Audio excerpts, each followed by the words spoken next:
FM. Now back to the Keeler Show.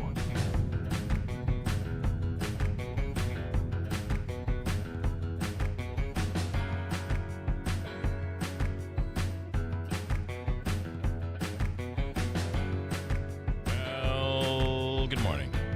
In studio this morning is guest host Beth Irons. Good morning, Beth. Good morning. How are you? I was asking, now that the season changes, Beth, you do, of course, the public market down at the train Oneida station. County Public Market. Yep. And because the season has now unofficially changed, does that mean your hours change? What's the schedule? We are every Saturday morning, 9 to 1, behind the train station by the REA wing. And we stay outside until the weather tells us it's time to not be outside anymore, which is usually about mid-October, which is when we go inside the main lobby of the train station. And we enjoy the vaulted ceilings and the marble pillars through the holiday season. That's even beautiful. Yeah. Right? So. Well, we do go every Saturday through the end of the calendar year. But you have some really nice weather although this weekend looks like it's going to cool off, but not terribly. No, and I'm kind of a fan of that. I mean, this past weekend, anybody who did anything this past weekend, it was warm. It was wonderful. Yeah. And the whole week. I mean, we're looking at 80 today and tomorrow and before. A little bit of rain now and then, Yeah. but you got to have that. Yesterday was the first test of the cell phone ban, and I'm wondering if Chief is out there this morning, if he can give us an update how they handled it. Utica schools went to school yesterday, and it was the first test of the big bell-to-bell cell phone ban.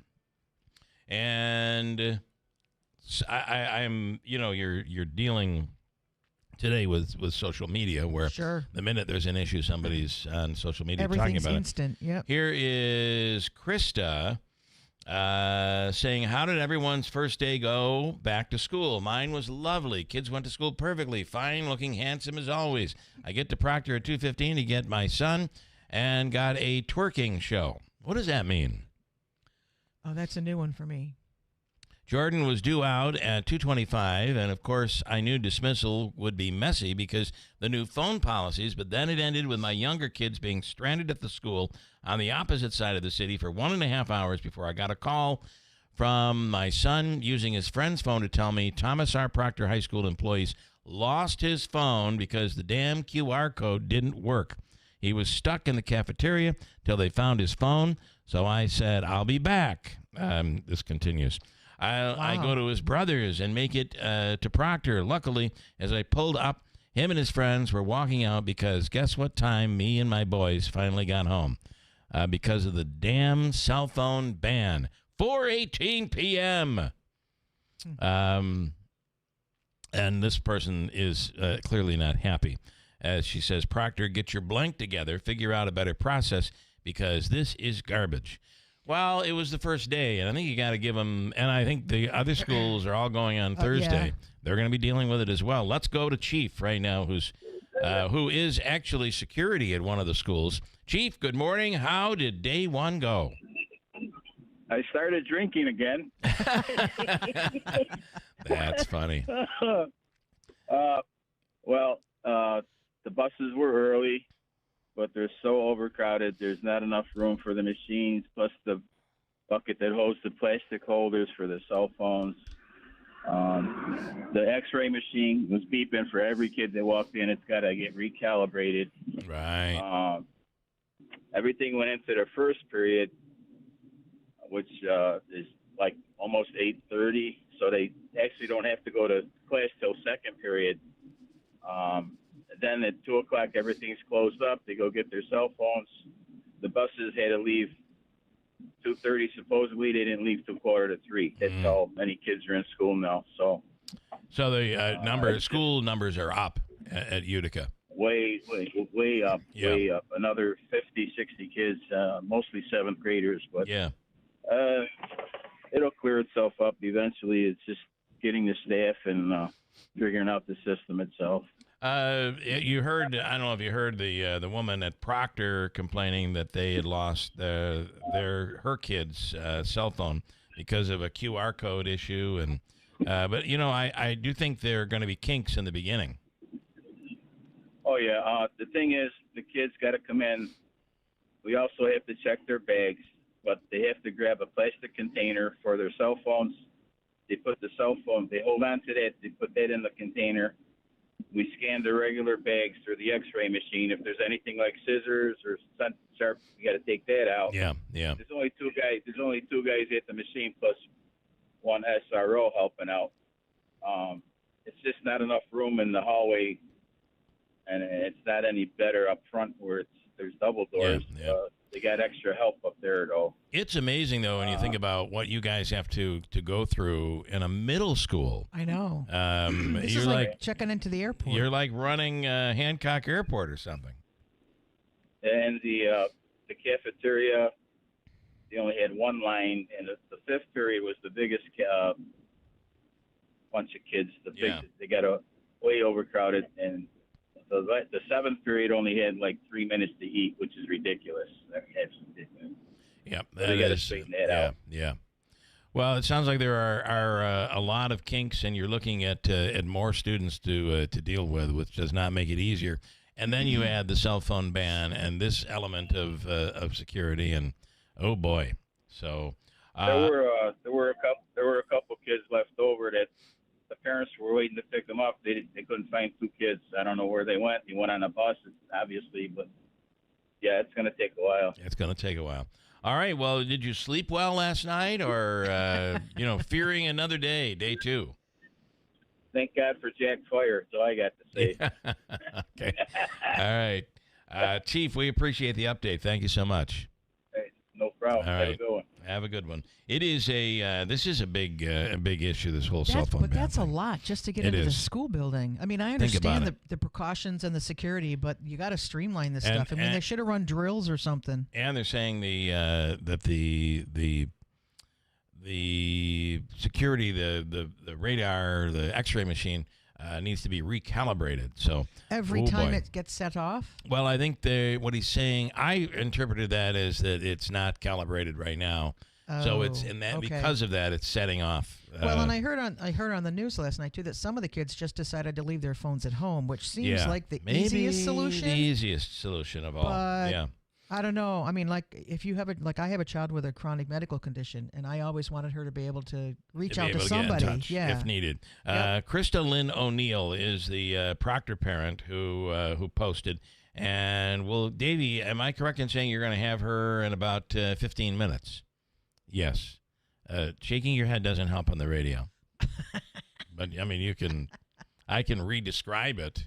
Yeah. As soon as you said, see if I can get her, I reached out to her and she responded. Right. So she's clearly not happy, but we'll speak with her coming up in a little while.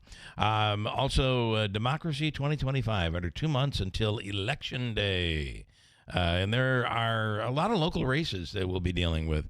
That we'll talk about a little bit, including some of the big statewide races. Yeah. Tanya J. Powers. We'll talk with her coming up in a few minutes. An update on the news, though. First, I do want to add, Mike, this morning, it seems like having the cell phones turned in when you first go in the door, does it make sense as you're already constrained by security? Perhaps it'd be better to have the turn and take a place in the homeroom, which is where at the homeroom you submit your phones. That might be a possible solution. Because I think at the end of the day, they get them, and then they end up going to the homerooms anyway. So maybe that's where you end up having to do it. And one more. Let's see if it's about this. Morehouse. Just curious, is English still the first language spoken at Proctor? Boy, Bill, have you become a far-right Democrat? A loyal Democrat. He is, Bill Morehouse.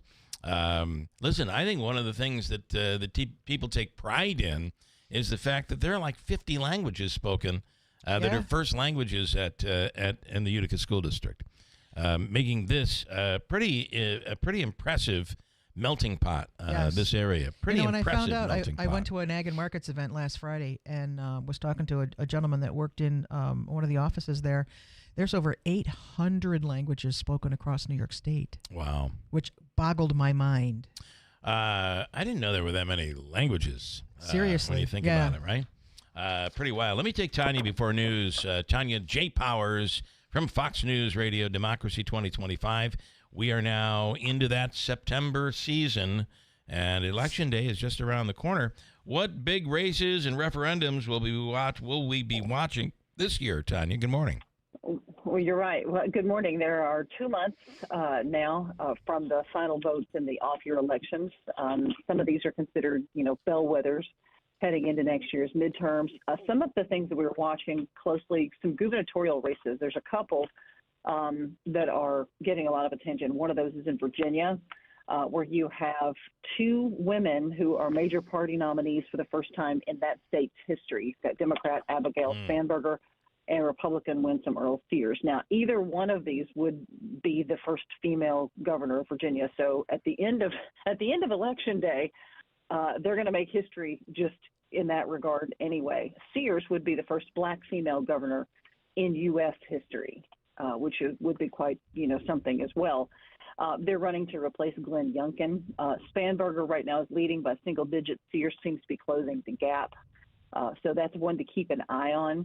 New Jersey is another one. You have Jack Ciattarelli, who is the Republican candidate, against Representative Mikey Sherrill, who's Democrat. They're running to replace Governor Phil Murphy. He's term limited.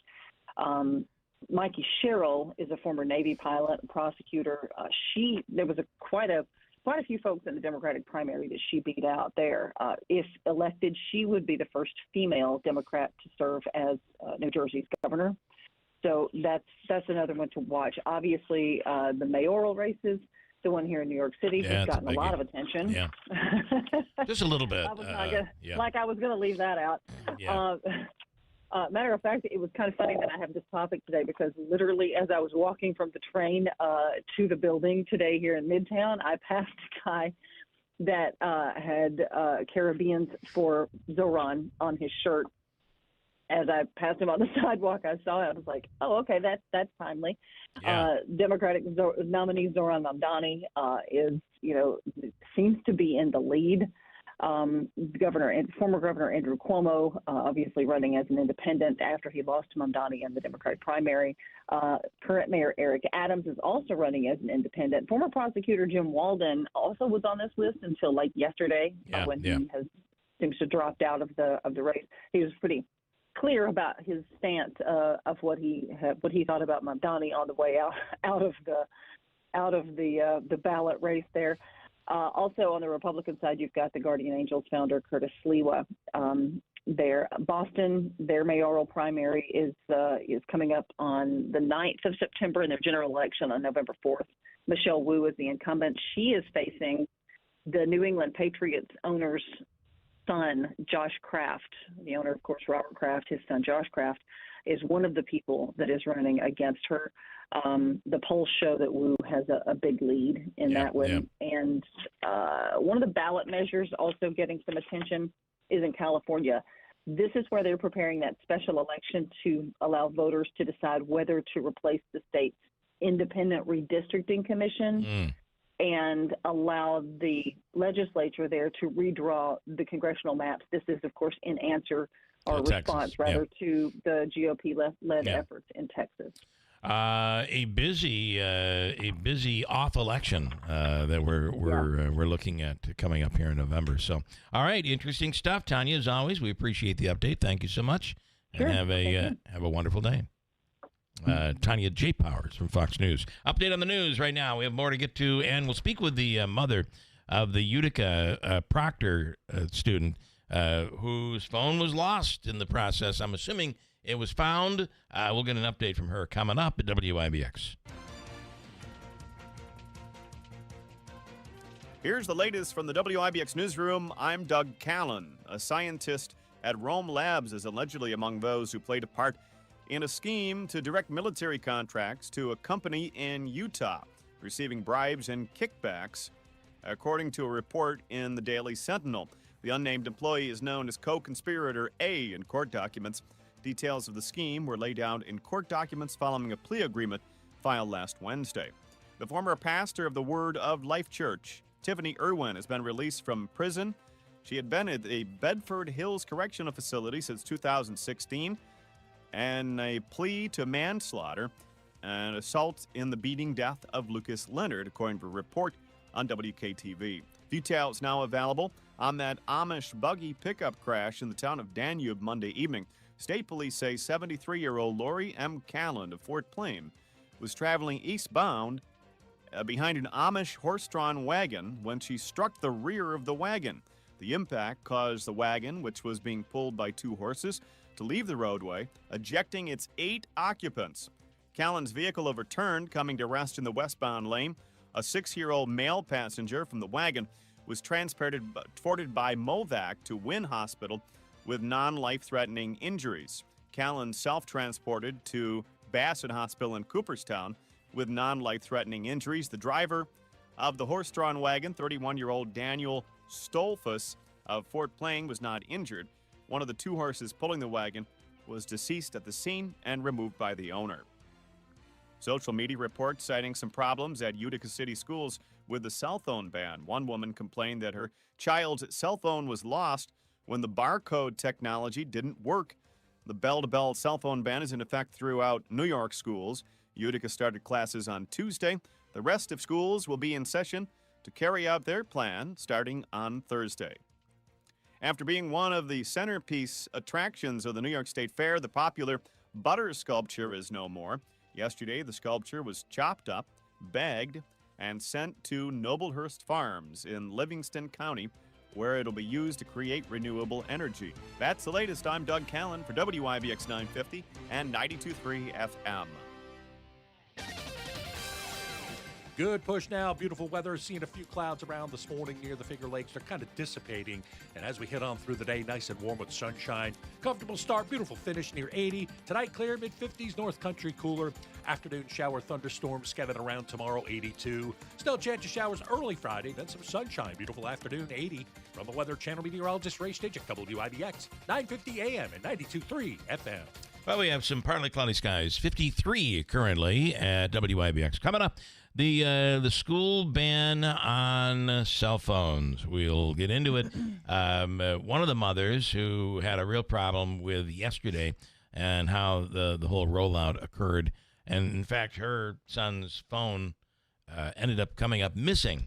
I'm assuming it was found, whether it was a barcode issue. We'll get into all of it. Coming up, and for other schools, they'll be dealing with this. Their first run at it will be tomorrow. Utica started on Tuesday, yesterday. We'll get to that coming right up at WIBX. BME Company Business Machines and Equipment has been delivering office solutions for businesses in upstate New York for over 30 years. Their success comes from finding the right document management strategies and software solutions for streamlining workflows. Simply put, BME provides fast, reliable service at the best value to keep your business running smoothly. Through BME's strategic partnership with Hummel's Office Plus, they distribute supplies for just about every machine in your office at a great price. BME welcomes the opportunity to serve your business, selling, leasing, and servicing Canon and Kyocera devices, as well as FP mailing solutions. An important part of BME's culture is supporting the communities they're fortunate to work in, and BME recognizes that support is one reason for their success. The future of business in BME's area is encouraging, and the company is grateful to be a part of that growth. Call BME Company at 315-574-8200 or visit BMEcompany.com. BME Company Office Solutions. Made simple. Beautiful woodwork adds warmth and charm to any kitchen. But years of use can leave your cabinets worn and faded. When you call Enhance, we'll make your cabinets as good as new again in as little as 1 day for a lot less than you'd pay for traditional refinishing or replacements. Whether you want to renew your cabinet's original finish or completely change their color, just tell us the look you want and we'll help you get it. Or bring your hardwood floors back to life. With most Enhance renewals, you can use your floors again the same day. Plus, there's no mess, no dust, and no odors. Call Enhance today for a free in-home consultation. We'll explain the process, we'll show you how your cabinets or floors will look when we're done, and we promise you'll be really pleased with the price. And when you trust Enhance, you'll get the skilled workmanship and attention to detail we bring to every job. There's no obligation. Call us now at 738-1113. 738-1113. Celebrating 100 years. This is Keeler. WIBX 950 and 92.3 FM. Now back to the Keeler Show.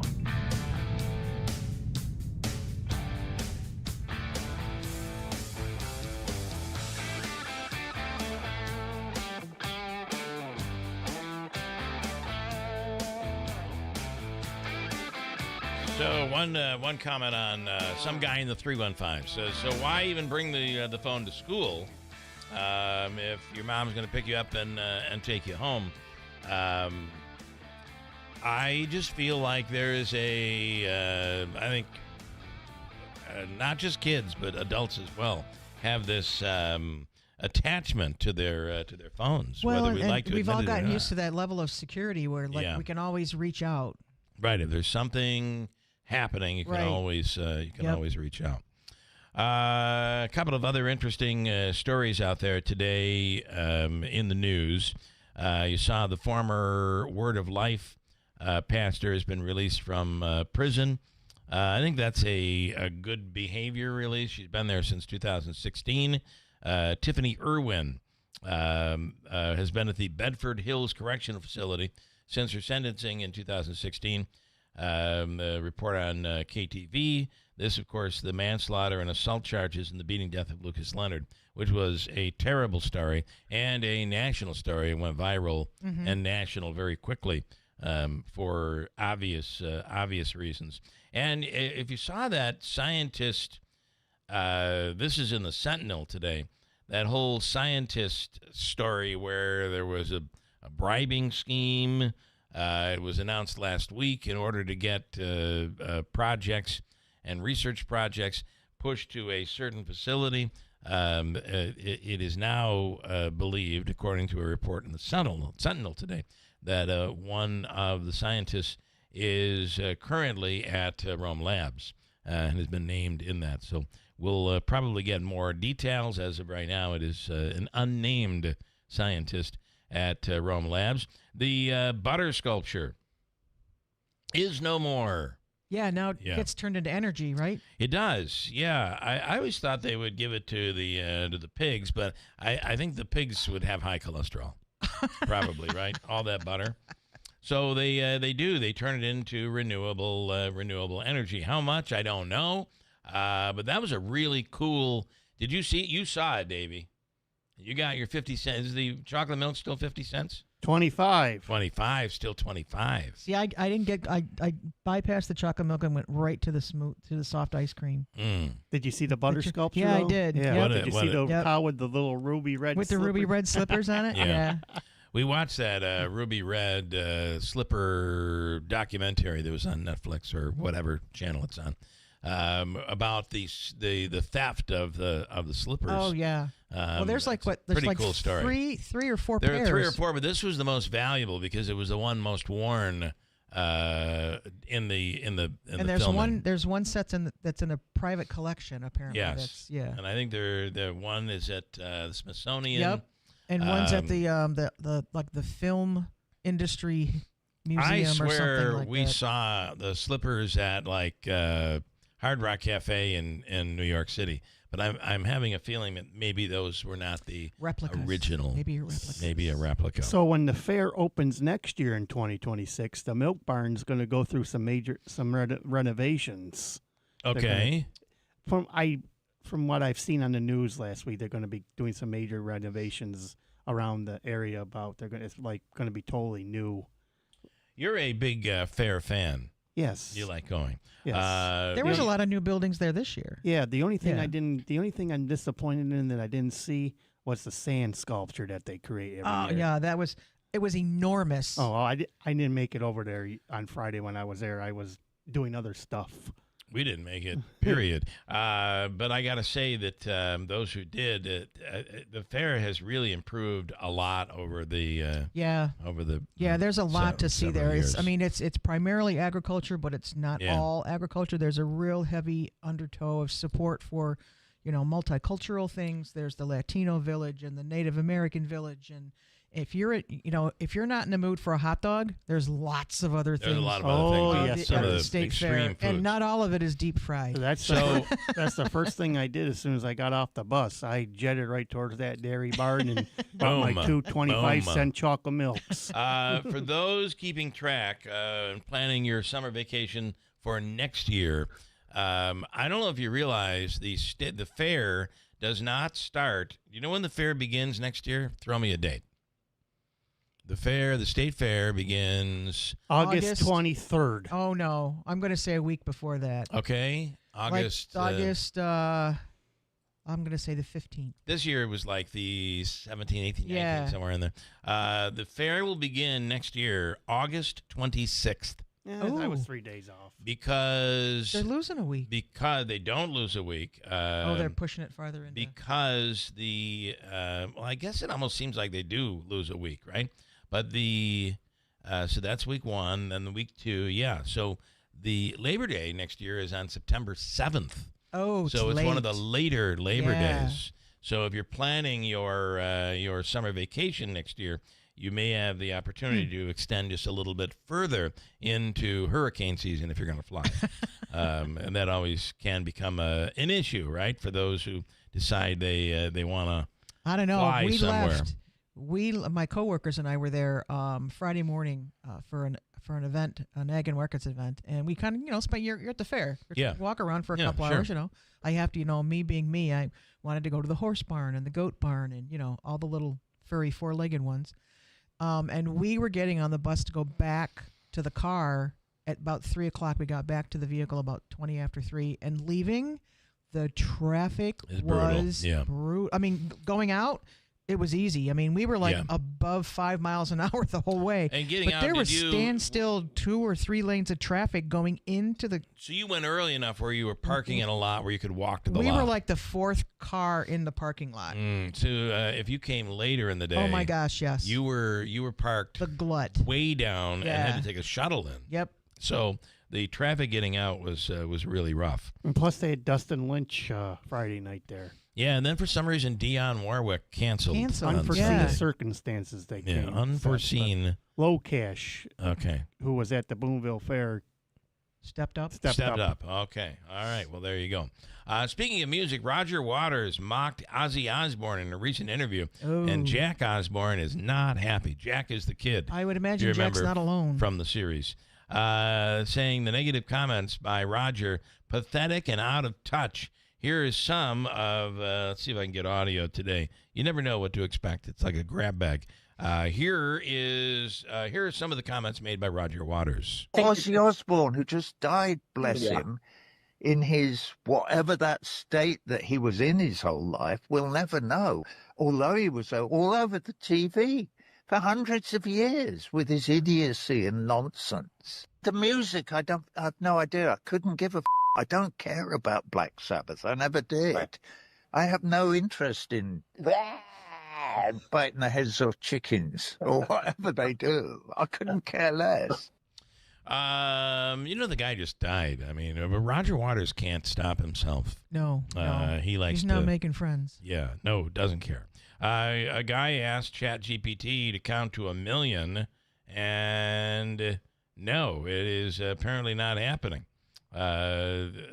ChatGPT will not count to 1 million. I don't know why. Count to 1 million right now. Well, I can definitely count, but it might take a little longer. Count to 1 million right now. I hear you, and I promise I'm not trying to be difficult. It sounds like you're trying to be difficult, so enough chattering. This is not Chatterbox GPT. Count to 1 million. I hear you loud and clear. I know you just want that counting. But the truth is, counting all the way to 1 million would literally take days. Oh my God! ChatGPT will not count to 1 million. Are you not getting the woman from Proctor? Have you tried her? Yeah, nothing. I think she laid it all out in her Facebook post. It was pretty out there. Second day of school. You know what the house is like. People are running around. Kids aren't up. Got to make the breakfast. Everybody's screaming and yelling. Maybe that's what's going on. And the kid lost his cell phone. They don't know where it may have fallen under the bed. I have no idea. Can you imagine after what happened yesterday? The kid lost. He goes home and loses it. Yeah, at home somewhere. So did you know if that happened? Did you win the Powerball ticket for $1 million? Did you stop in at Cliff's and buy it over the weekend? Was there a 50,000? Was there? I heard there was a $50,000. Was it you when you were going to visit your parents? It was not me. It was not me. But somebody in Ilion won $50,000, right? Maybe it was Mitch. Maybe he said he bought a ticket. Could be. The actual big drawing is tonight. And it's $1.3 billion. I was listening on the way in. If you take the one big payout, After all the taxes are paid and everything, you walk home winning a $1.3 billion pot. Leaves you with about $350 million after everything is said and done. if you were to take the lump sum. If you were to take the lump sum. After which taxes. 99% people do. Will do. Yeah, I think you'd be okay with $300 million, but it looks terrible when you just won $1.3 billion. Like, wait a second. So I'm paying, like, what is that, 65% in taxes? I do say, though, that if we can allow it to get up there to back up to $2 billion, I think the largest ever, maybe a year ago or whatever it was, a couple of years ago, went to $2 billion. Oh. And if it can get up there, you basically get about half of that. So you could walk away with $800-900. I mean, not to say that I could probably make $350 million stretch pretty comfortably, but my first thought was always like, why wouldn't you take a regular annual? I think you're better for the off. rest of your life. And I think you can put that into trust for. Well, you can, or you can invest it if you don't actually spend it. Yeah. If I'm 90, I'm taking the lump sum. Yeah, I know. And having one hell of a party. Even 80, 70 even. I'm thinking maybe the lump sum might not be a bad first class all the way after bad that. idea. Because it'll take you a while if you do it properly to spend $300 million. It'll take you a little while. Well, I'd probably give half of it away. A new study shows that the best city to retire in is, whether you win the lottery or not, is Orlando, which is followed by Scottsdale and Minneapolis. The absolute worst place to retire is in California. San Bernardino, they say, is the worst place to retire. A poll found 70% of Americans rely on their gut when making a lot of big life decisions. That includes things like your intuition, general vibes, and insight that you might get from prayer or maybe looking for a sign. How do you, when it comes to those big life decisions, how do you come up with those? I have to admit, I listen to my gut. There's a gut. Yep. Issue, and then, of course, number one on the list is always to talk to your husband. spouse. Yeah. Yep, my life partner, who's going to be sharing in the results of that decision. I do think that is probably what most people do. What time do you want me to hit here, Davey? You let me know, and I'll hit it. Texas Roadhouse in Massachusetts is now being inspected after a video went viral of someone allegedly finding metal staples baked into their bread. Oh. This would not be good if you were chewing on it. Here's some of the video that was posted online. Mid-bite, my sister's like, ow, like there's something hard in here. So my mom takes the bun to inspect it. We open the bun to find staples. We find staples like baked into the bread. That, as I said, would really hurt. Keep the paperwork out of the kitchen. And ELO, Electric Light Orchestra, has the record for the most top 40 songs without a number one hit. Here we go. So they have had 20 top 40 songs, but ELO has never had a number one hit. And apparently that is the record. Can't Get It Out of My Head was their first top 10 hit. And is there one more that I wanted to get to? I can thought about a little good news. Cop in Pittsburgh named Stephen Harris is in the news after he used his own money to help out a stranger, a hearing impaired man who didn't speak English. Was Bill Morehouse? He was hearing impaired and he didn't speak English, yet the man still helped him. Anyway, was stuck at a Greyhound station trying to get to Montreal, and he didn't have enough money to get there. Stephen took out his bank card and paid $113 to buy him a ticket. Here is the officer talking about why he did it and what he did. Turns out it was just a male who was deaf and didn't speak English or read English. So it just turned out he just needed help to get on a bus back to New York, eventually to Montreal. Officer Kiso hooked his phone up to do an internet hotspot. And then from there, we called the translator line, and were able to finally basically boil it down to that he didn't have any cash and he needed a way out, and his bags were missing, so they were up in New York. So we got him to New York. Simply used my own bank card to buy the guy a ticket. We're supposed to be good men helping other good men. That's it. I think that's a really nice deed. Yeah. Right. And a group in Georgia broke a world record over the weekend by playing kickball for 52 straight hours, raised a bunch of money for a good cause.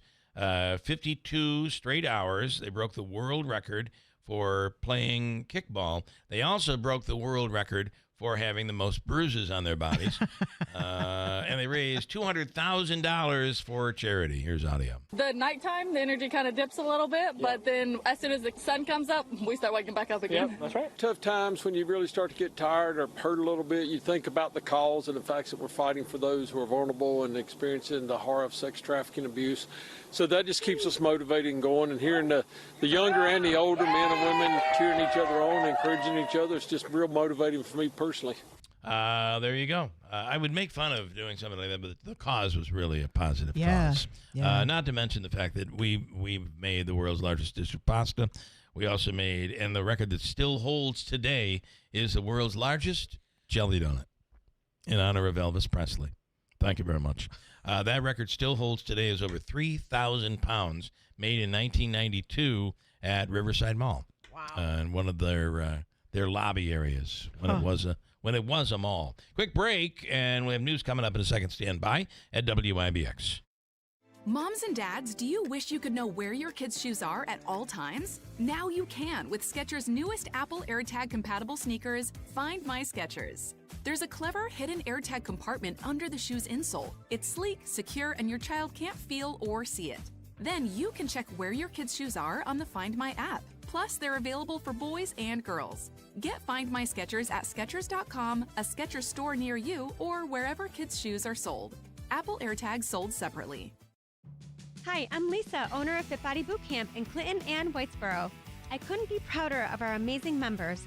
Take a listen. My name is Savannah Malerba, and I'm from Westmoreland, New York. Results-wise, from my last set of measurements, I've lost about 15 pounds. I've lost about 17 inches between legs, waist, chest, all of the parts. I've also gained a lot of energy in my daily life. I'm a school teacher. I teach K-6 math intervention full-time, and I go from the beginning of my day at 5:15 in the morning all the way to 3 o'clock at the last bell, and still have enough to keep going and jumping around my classroom like crazy all the time. So this has helped increase my mental endurance in every single way. I feel like I handle a lot of challenges in the gym and outside of the gym, and I feel like I have the people around me and also the mental capacity to support all of those things at the same time. And that has developed a lot more because of Clinton Fit Body. If you're waiting for a sign, this is it. The time is now to live your best life at Fit Body Boot Camp. I want to tell you about Ricky Z. Not only is he amazing at the keyboard, but man, can he help you when it comes to selling or buying a vehicle. Mazda's More to Move You sales event at Steve Ponte Mazda continues to go on here as we head into September. Save on a new Mazda lease or enjoy 2.9% APR financing on new 2025 Mazda CX-30s, CX-5s with 1.9% APR financing on new 2025 Mazda CX-50s, 70s, and CX-90s. See the dealership for details. And, you know, Rick, year after year, and all those people over there are able to accomplish their customer service award, which is not number one in the region or number one in New York State. It's number one in the country year after year. Customer satisfaction. Mazda finished 2024 up 16.8% in sales year over year because the brand is hot. As Rick says, let's make your deal on a Steve Ponte Mazda. From the Stanley Theater Studio, WIBX Utica, Rome. WIBX 950 and 92.3 FM, celebrating 100 years. Another Trump loss in court. I'm Dave Anthony, Fox News. This one's related to his deportation agenda, ruling he should not be allowed to do what he did in March, kicking alleged gang members out of the country. A three-judge panel of the Fifth Circuit Court of Appeals agrees with lower courts that President Trump may not invoke the 1798 Alien Enemies Act to speed up deportations of suspected Venezuelan gang members. The act was used 3 times in American history before the president's invocation in March during the War of 1812 and World Wars I and II. That's Fox's Chris Foster. Speaking of Venezuelan gang members, 11 of them were taken out in a military strike in the Caribbean. The president says the boat was operated by Tren de Aragua, a designated terrorist organization operating in Venezuela and accused of violence and drug trafficking in the U.S. And there's more where that came from. We have a lot of drugs pouring into our country, coming in for a long time. President Trump says the strike occurred in international waters as the vessel was transporting illegal drugs and heading to the U.S. That's Fox's Jared Halpern at the White House. Also in the Oval Office, the president said he will send the National Guard to Chicago, but he wouldn't say when, to deal with crime he says is out of control. I have an obligation. When 20 people are killed over the last 2.5 weeks, and 75 are shot. The president again touted that he's made Washington safe with a similar deployment and crackdown in D.C., but Chicago's mayor says they don't want the troops. Nor does Illinois Governor J.B. Pritzker, also a Democrat. I refuse to play a reality game show with Donald Trump again. What I want are the federal dollars that have been promised to Illinois and Chicago for violence prevention programs that have proven to work. In China is a massive military parade that has gone on in Beijing, Tiananmen Square. China's leader joined by world leaders, including those from Russia and North Korea. America's listening to Fox News. Life insurance. Why are you putting it off? Can't afford it? Too much hassle? Think you don't need it? There's lots of excuses for putting off life insurance. But if you weren't there, who would pay the mortgage and other bills? With Ethos, you could be covered in 10 minutes and boom, family protected. Ethos, fast and easy online term life insurance. Up to $2 million in coverage with no medical exam. Some policies as low as $1 a day. Answer a few health questions and get your free quote at ethos.com/term. That's ethos.com/term.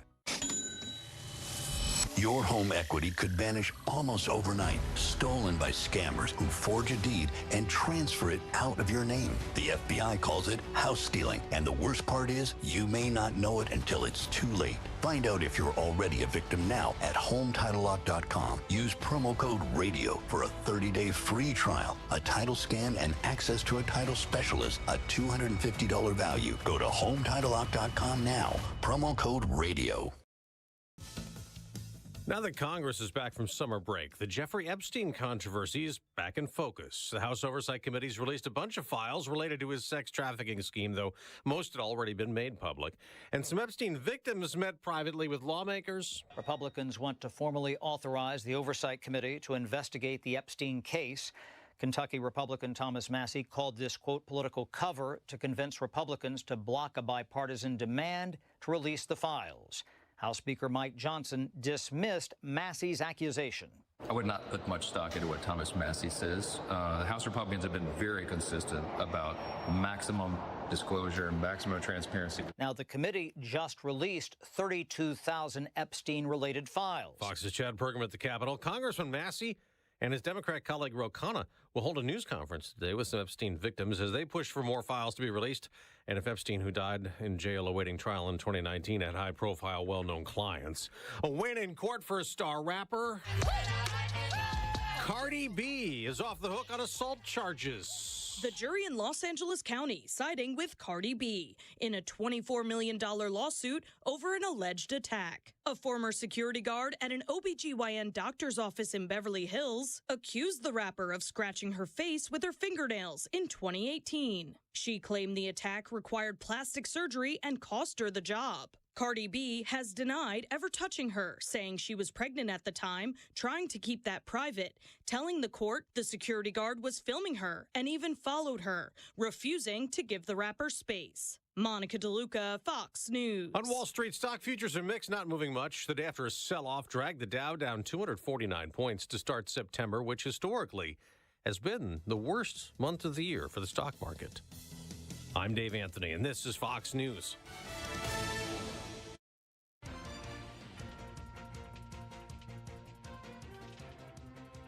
Here's the latest from the WIBX newsroom. I'm Doug Callan. A scientist at Rome Labs is allegedly among those who played a part in a scheme to direct military contracts to a company in Utah, receiving bribes and kickbacks, according to a report in the Daily Sentinel. The unnamed employee is known as co-conspirator A in court documents. Details of the scheme were laid out in court documents following a plea agreement filed last Wednesday. The former pastor of the Word of Life Church, Tiffany Irwin, has been released from prison. She had been at the Bedford Hills Correctional Facility since 2016, and a plea to manslaughter and assault in the beating death of Lucas Leonard, according to a report on WKTV. Details now available on that Amish buggy pickup crash in the town of Danube Monday evening. State police say 73-year-old Lori M. Callan of Fort Plain was traveling eastbound behind an Amish horse-drawn wagon when she struck the rear of the wagon. The impact caused the wagon, which was being pulled by 2 horses, to leave the roadway, ejecting its 8 occupants. Callan's vehicle overturned, coming to rest in the westbound lane. A 6-year-old male passenger from the wagon was transported by Movac to Wynn Hospital with non-life-threatening injuries. Callan self-transported to Bassett Hospital in Cooperstown with non-life-threatening injuries. The driver of the horse-drawn wagon, 31-year-old Daniel Stolfus of Fort Plain, was not injured. One of the 2 horses pulling the wagon was deceased at the scene and removed by the owner. An arrest is now made in connection with a shooting in Geddes that left multiple people hurt during the state fair. Authorities say 2 men opened fire in a parking lot at the Lakeside Fire Department Recreational Hall on State Fair Boulevard Friday night. One of those individuals, 29-year-old Calvin Rivera de Jesus, accidentally shot himself in the leg and was taken into custody. The second shooter is on the loose, and 4 people who were wounded are still recovering. Social media reports citing some problems at Utica City schools with the cell phone ban. One woman complained that her child's cell phone was lost when the barcode technology didn't work. The bell-to-bell cell phone ban is in effect throughout New York schools. Utica started classes on Tuesday. The rest of schools will be in session to carry out their plan starting on Thursday. After being one of the centerpiece attractions of the New York State Fair, the popular butter sculpture is no more. Yesterday, the sculpture was chopped up, bagged, and sent to Noblehurst Farms in Livingston County, where it'll be used to create renewable energy. The theme of this year's sculpture was Dairy for Good, Nourish, Grow, Thrive, inspired by the Wonderful Wizard of Oz, written by Chittenango native L. Frank Baum. The new butter sculpture will be created when the fair returns next year in August. And tonight's Powerball drawing is a record $1.3 billion. It's not the largest ever, but it's one of the largest ever. You can get your ticket at area vendors throughout central New York. The drawing will be tonight. Buffalo Bills fans will be traveling to Wegmans grocery stores in order to bring NFL MVP Josh Allen home, albeit in a cereal box. Wegmans is announcing the launch of Josh Allen MVP Pups, which will be on the supermarket chain's shelves for a limited time. Portions of the sales will go to a children's hospital located in Buffalo. Meanwhile, Buffalo Bills wide right Khalil Shakir is being hailed a hero for animal lovers. The Bills standout helped save 19 dogs from being euthanized from a shelter that it was forced to put dogs to sleep when they ran out of room. The dogs were transferred to another facility that could handle them. Shakir's dog, Missy, was rescued from the same shelter. In sports, the Mets blew out the Tigers 12-5 to claim a series victory in Detroit. Pete Alonso slugged a pair of homers, and Luis Torrens and Juan Soto also went deep. New York is third in the National League wild card after back-to-back wins and will look to sweep the Tigers this afternoon. The Yankees opened their series against the Astros with a 7-1 win in Houston. Max Fried earned the victory after striking out 5 batters over 7 innings. Syracuse football team will host UConn this weekend at the JMA Wireless Dome. Tickets are still available. Utica University will get underway on Saturday. They'll be playing Jefferson College in Washington. That's the latest. I'm Doug Callan for WIBX 950 and 92.3 FM. Good push now. Beautiful weather. Seeing a few clouds around this morning near the Finger Lakes. They're kind of dissipating. And as we head on through the day, nice and warm with sunshine.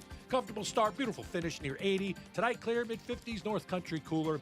Afternoon shower thunderstorms scattered around tomorrow, 82. Still chance of showers early Friday. Then some sunshine. Beautiful afternoon, 80. From the Weather Channel meteorologist Ray Stidgick, WIBX, 950 AM and 92.3 FM. Well, right now we're looking at sunshine and 53 and another beautiful day on the way. If you don't have to work today and you like to golf, what a golfing day today, or just sit outside. What a day for it. Another beautiful day on the way. Take advantage now because they're not going to be around for long. Roseanne Leparco, Master Gardener from Cornell Cooperative Extension, is coming up in a second. Later in the hour, we're going to draw for that New York Sash, the Yeti Cooler and the Blackstone Grill. If you signed up for that, we're going to give you the shot coming up in a second. And get an update on that $370 million expansion at the Turning Stone Resort and Casino. It is moving fast. We'll speak with Joel Barkin.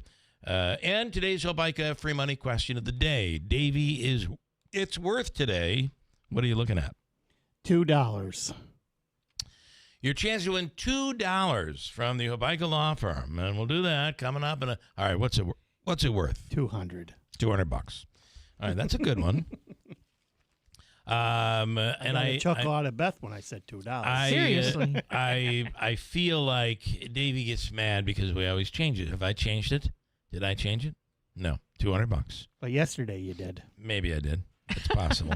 I don't know. $200, your chance to win with Hobica and WIBX coming up. And I just learned something very, very interesting that I did not know until I spoke with my wife this morning, who has various ways of listening.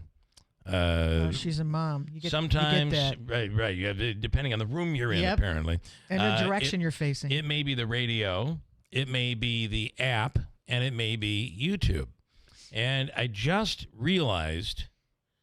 So the question would be, this is a Hobica free money question of the day question. In order to become the correct number caller, you would want to hear it as soon as possible, right? You'd want to hear it first. So you realize that we run a delay in case Bill Morehouse calls in. We run come on, Bill, that's a joke. We run a delay. It's like a 7-second delay. But on the radio, it's delayed by 7 seconds. Right. On the app, I believe the delay also is on the app, but anytime you have an online app type, you listen that way, you're going to get a delay. Sometimes it can be 30 seconds, 40 seconds. Wow. Later. And then there's the radio, which has a 7-second delay. You would think that the fastest way to be able to hear something would be on the radio. Well, yeah. Turns out I'm in the other room speaking to my wife, and she's listening or watching on YouTube. And in there's a radio, Davey, that has the 7-second delay. So we're hearing it 7 seconds after it's said, and the news is going on just a few minutes ago. And I think YouTube is like 7 seconds. There is no delay on YouTube, and it's instant. At least the feed that she had is about 7 seconds before it even is on the radio, AM and FM. Oh, it's real time then. So it's in real time. So you would hear it first on YouTube. I thought that's kind of interesting. My mother would always talk to my uncle when they were watching the Yankees game, and he was in Syracuse, and Spectrum in Syracuse is about 15 seconds ahead of Spectrum here. I never knew this unless you were on the phone with my uncle. So my uncle, as they were watching the game, would always be like, Soto hit another home run. She's like, why are you telling me? He's just walking into the batter's box. So you have the advantage. You could have little bets, and you could win that way, I believe.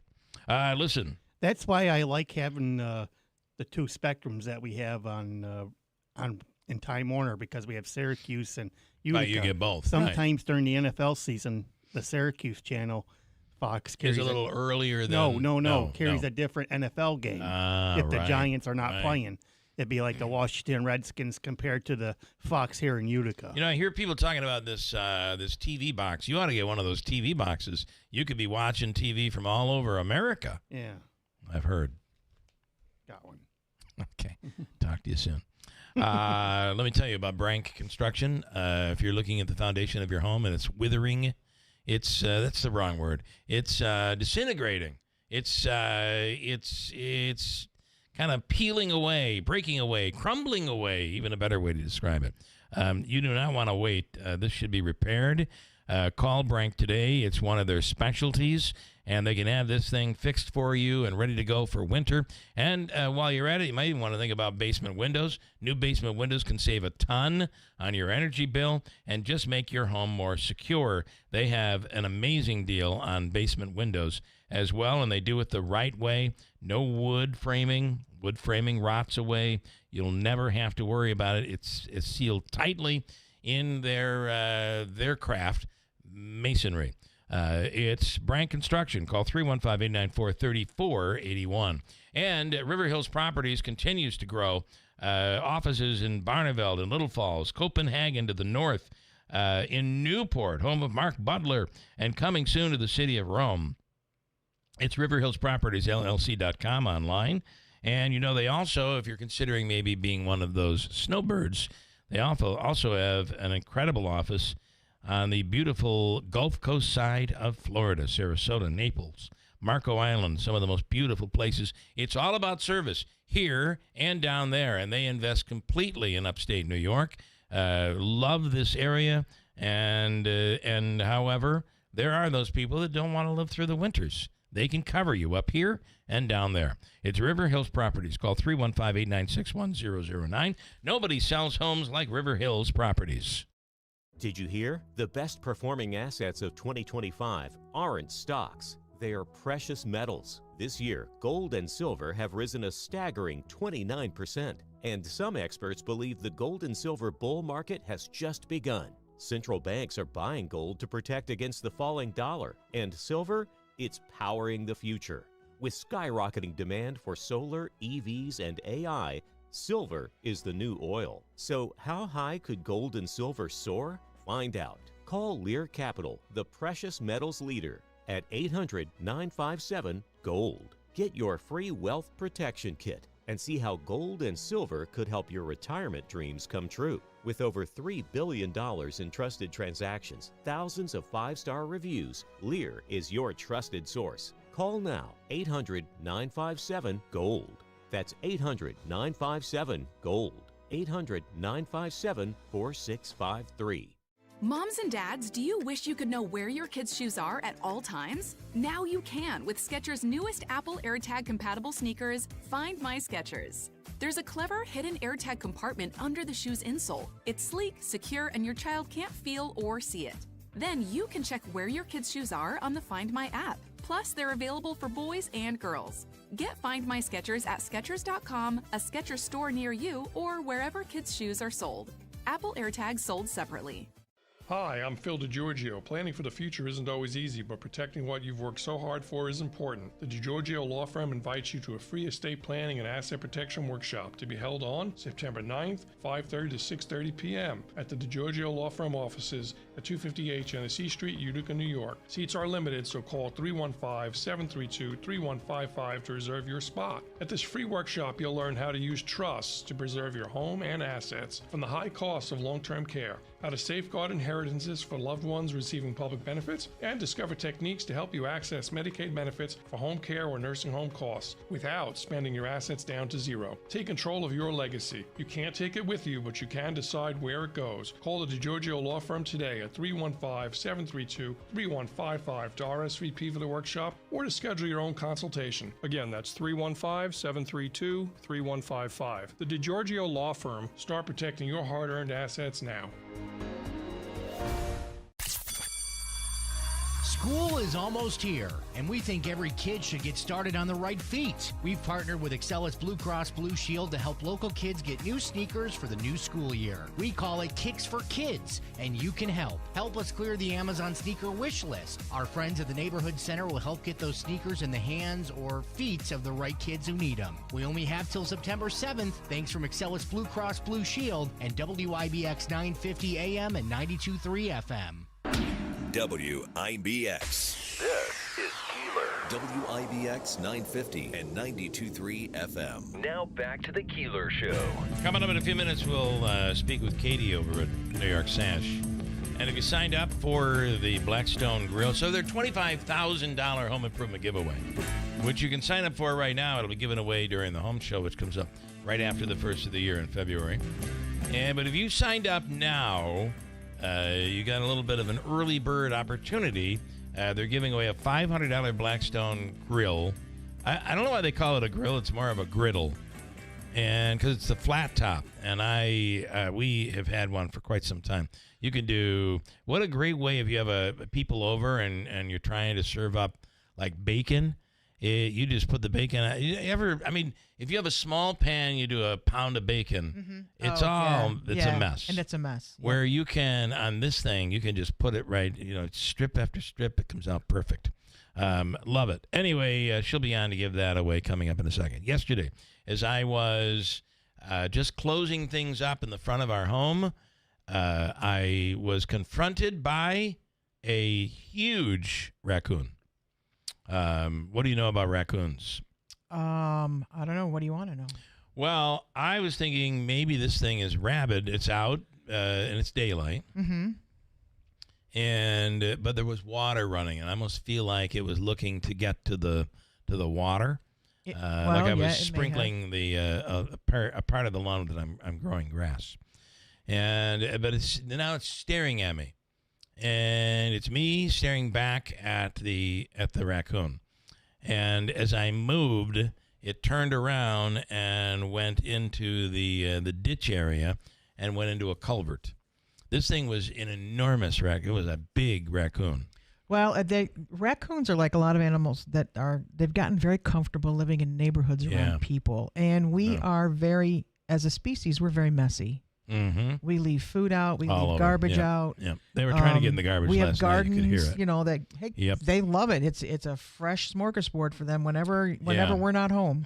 And I also read that they will move slowly. So you're thinking that it's moving slowly because maybe it's sick, but it will move where you want to be apparently aware, correct me if I'm wrong. Yes. And is if it starts coming towards you. Yes. Or, and look for, I don't know about fast movement, but erratic movement, like staring aimlessly. Staring and like frothing at the mouth. Frothing maybe. Yeah.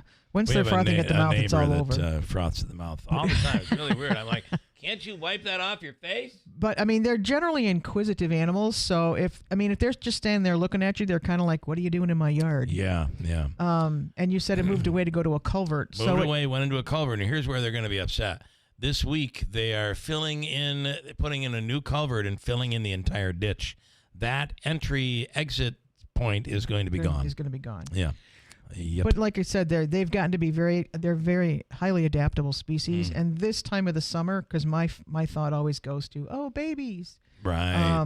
But this time of the year, the little ones are off on their own, kind of finding their own culverts. These are amazing animals. If you watch on their channels on YouTube where they show what people's cameras, their security cameras have picked up, that raccoons do. They're extremely They'll think about it and figure it out. Yeah. They're very smart animals. Matt this morning in Holland Patton, Davey, says this is in regards to the I didn't realize what happened in that buggy crash. Do you realize there were 8 people in that Amish buggy that were ejected? And other than an injury that was non-life-threatening, everybody was okay except for the horse. Except for the horse. Yeah, the horse was killed. But this is Matt. Sometimes it's very hard to see the Amish buggies. I was driving the other day, and the shade from the trees was on the road, and one of those buggies was in that shade, and I could barely see him, which could be what happened here. And she drove up from behind, and she ran into it from behind. And a lot of them have gotten into the habit of where they put those security triangles, like that the agricultural equipment uses on the road. They use them, but not all of them. Some people think that's the devil's that fluorescent is like the devil's color. Or something. That's what somebody was saying yesterday. On the line right now, Roseanne Leparco, Master Gardener, Cornell Cooperative Extension. Good morning. Good morning. Good morning. Good morning. How are you? Well, spooked by a raccoon. Otherwise, I'm doing okay. I was listening, and the comment that the biggest thing with animals is they are comfortable, and that comment is definitely valid. And, animals tend to look for water, shelter, or food. Yeah. So, and then once they get one of those things, then it's like they've found, the perfect happy place. So I did a couple years ago see a rabid raccoon, and you can actually, when they're out during the day all the time, right, and they sway when they walk. And it's the weirdest looking thing, and you immediately would know. something's wrong. Yeah.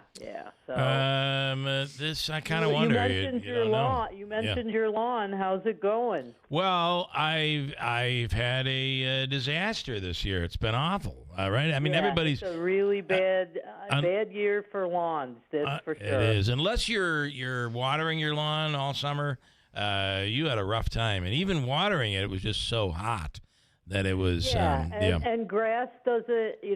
People tend to think water, it'll get greener. That's not how grass works. I think I mentioned that before.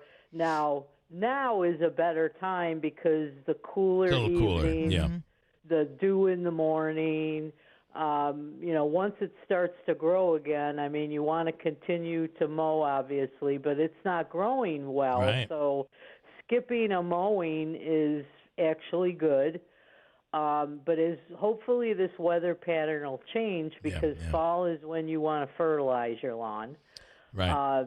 You'll see products that are called winterizers. They'll say, lawn winterizers, and what that is a fertilizer combination product that you want to apply in the fall. If you choose to do that, the only recommendation I make is read the label carefully because you want to make sure whatever amount they tell you to put in your spreader that you're following that amount, and you want to make sure that you're not having any runoff problems, so you don't want it to rain really hard. Watch the weather when you're going to apply it so that you don't have runoff issues, which can, go downstream, et cetera, et cetera. So fall is a good time for the lawn, and September and October are the perfect times for that winterizer product to fertilize. Well, I have found it's interesting if you go to areas that are a little more shaded.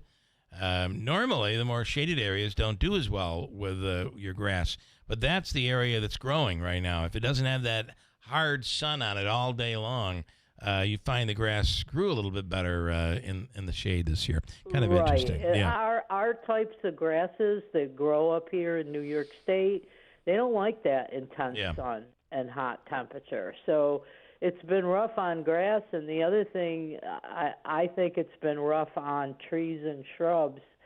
I would highly recommend, unless we have a weather pattern change, you need to start watering your shrubs and trees to start getting them acclimated to the winter, because what watering does is the tree continues to take it up so that when the ground freezes, there's enough moisture into the tree and shrub to protect it from winter damage. Without that, once the ground freezes, it's not getting you can't draw up any more water. Yeah. So especially for your listeners that planted new trees and shrubs, you got to be watering the heck out of them right now. And I would say right up until Thanksgiving, just keep watering and watering. I know it just, you say to yourself, oh, they look nice, they're doing well, but they are stressed because we have not had enough of Mother Nature rain. Yeah, so we have that's not. another recommendation that I would recommend. The other thing you could be thinking about now that it's September is if you want a new tree or shrub, a lot of them are on sale now. This is a perfect time to plant. There's, fall. I always say fall is for planting. It's a little bit easier to work. The sun's not as intense.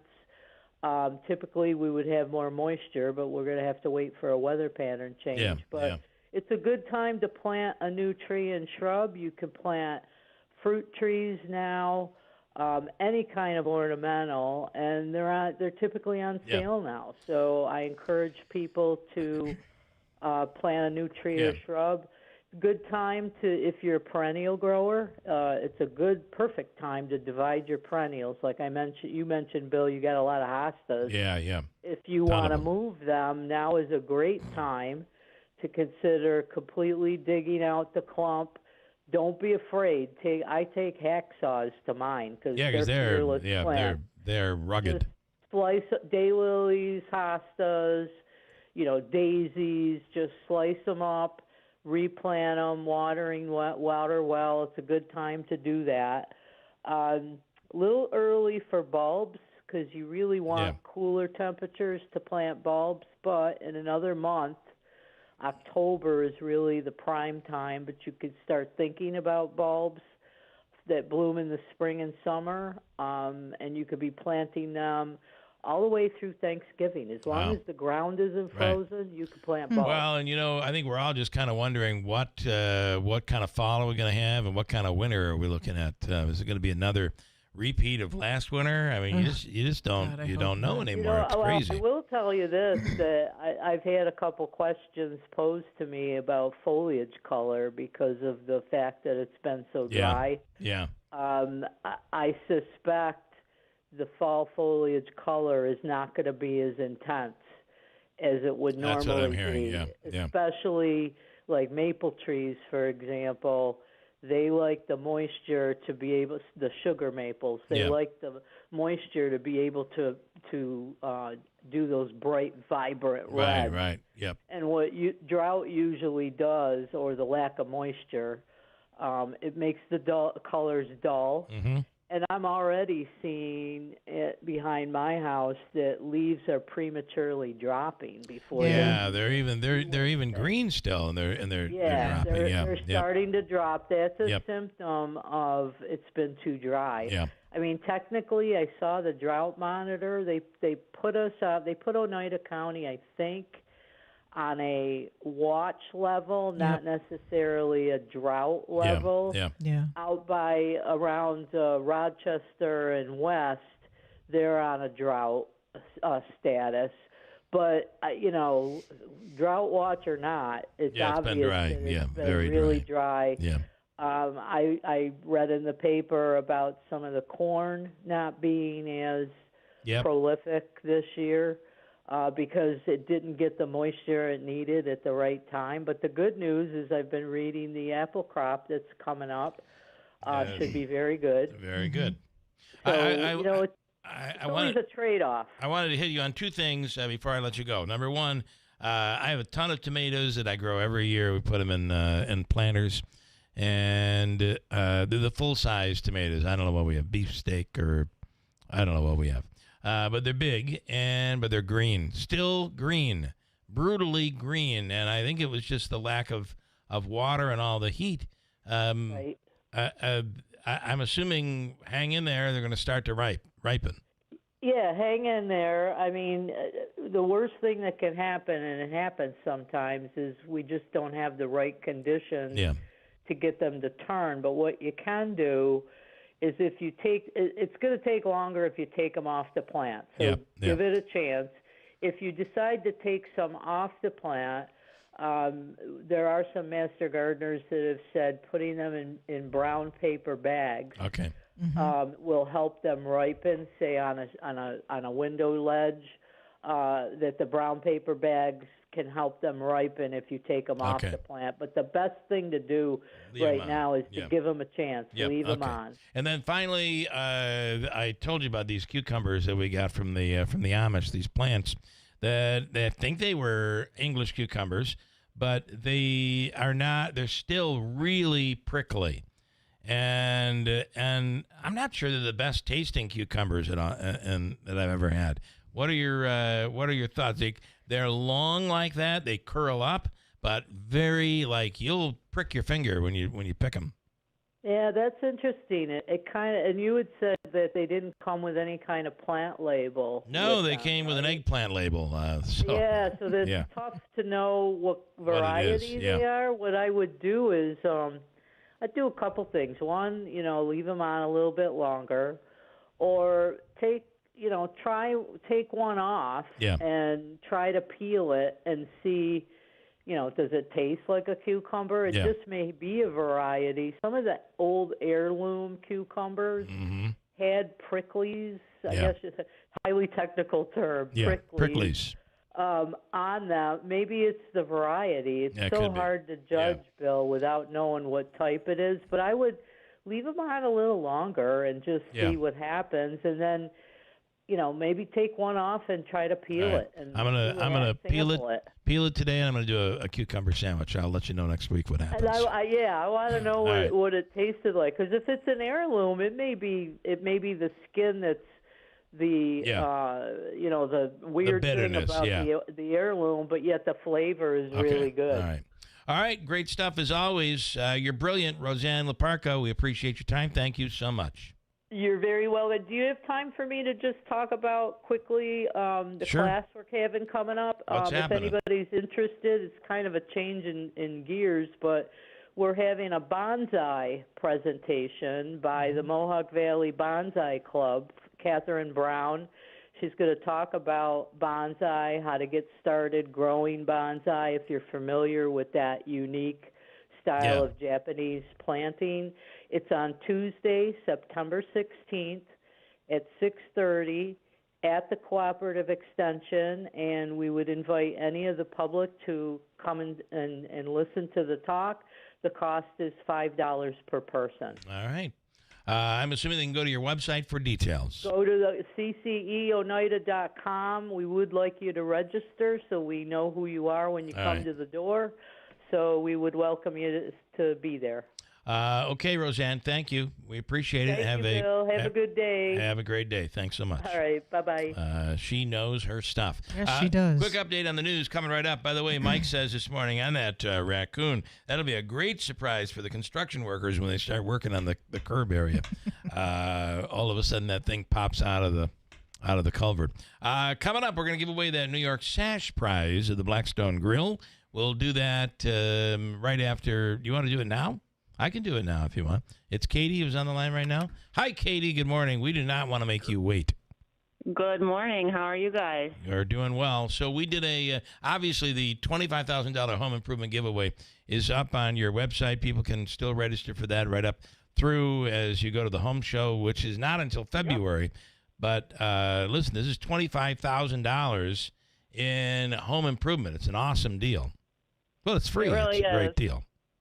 Yeah, we gave it away. This is our second year doing it. So last year, the Brindisi's up in North Utica replaced all their windows and a front entry door. It was an awesome surprise for them and completely free. Okay, and then we did a little bonus for the early bird signing up with a Blackstone Grill and a Yeti cooler. I thought we could do the drawing right here, right now, if you're ready. Sure. Yep. So I got a list of all the people that entered, and what I did, I used a little ChatGPT online prompt, and I just uploading it, and it's analyzing my winners, and it's picking me a winner. Here it is, Richard and Michael Bueller from Utica. All right. Those so Blackstone. We'll be in touch. Those Blackstone grills are the coolest. They're. I was just bragging about them. That's a $500 Blackstone. I kind of wish I got one. So now I'm tempted to go shopping. It's really cool. And then the Yeti cooler goes along with it. So great stuff. We congratulate them. We thank you guys for doing it and coming on the air. Thank you. Absolutely. Have a good day. You do the same. Well, there you go. Winner, chicken dinner, Davey. Hold on tight. We'll do the news, and then Home Bike is free money question of the day. It's worth $200 here this morning. A $200 shot coming up next to WIBX. Mattress Express's Labor Day sale is on. New York State's largest selection of mattresses. Save up to $1,350. Take up to 5 years to pay with no money down for qualified buyers, and we have no credit check payment plans. Go to mattressexpressny.com.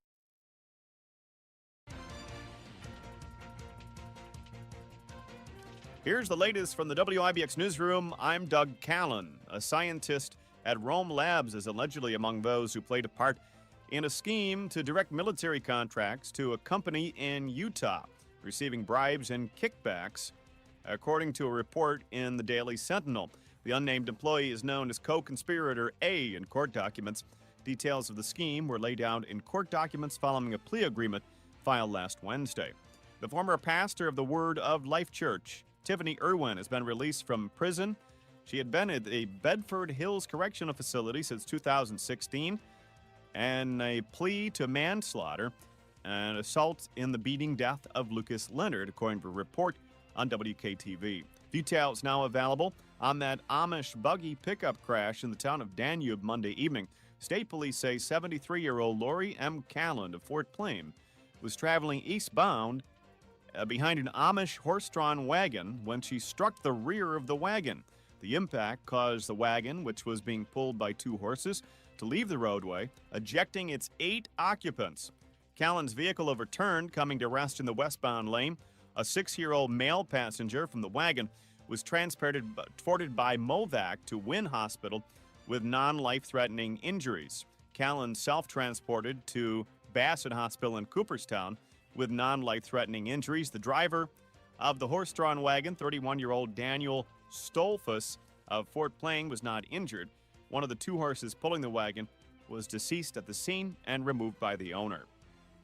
Social media reports citing some problems at Utica City schools with the cell phone ban. One woman complained that her child's cell phone was lost when the barcode technology didn't work. The bell-to-bell cell phone ban is in effect throughout New York schools. Utica started classes on Tuesday. The rest of schools will be in session to carry out their plan starting on Thursday. After being one of the centerpiece attractions of the New York State Fair, the popular butter sculpture is no more. Yesterday, the sculpture was chopped up, bagged, and sent to Noblehurst Farms in Livingston County, where it'll be used to create renewable energy. That's the latest. I'm Doug Callan for WIBX 950 and 92.3 FM.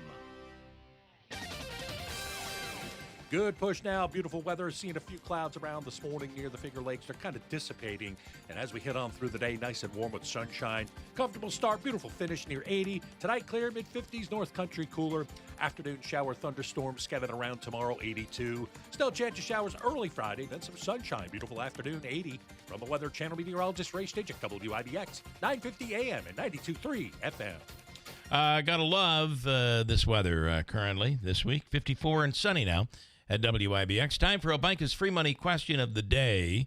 And Davey, it's worth $200. You're looking for caller number... Caller number 6.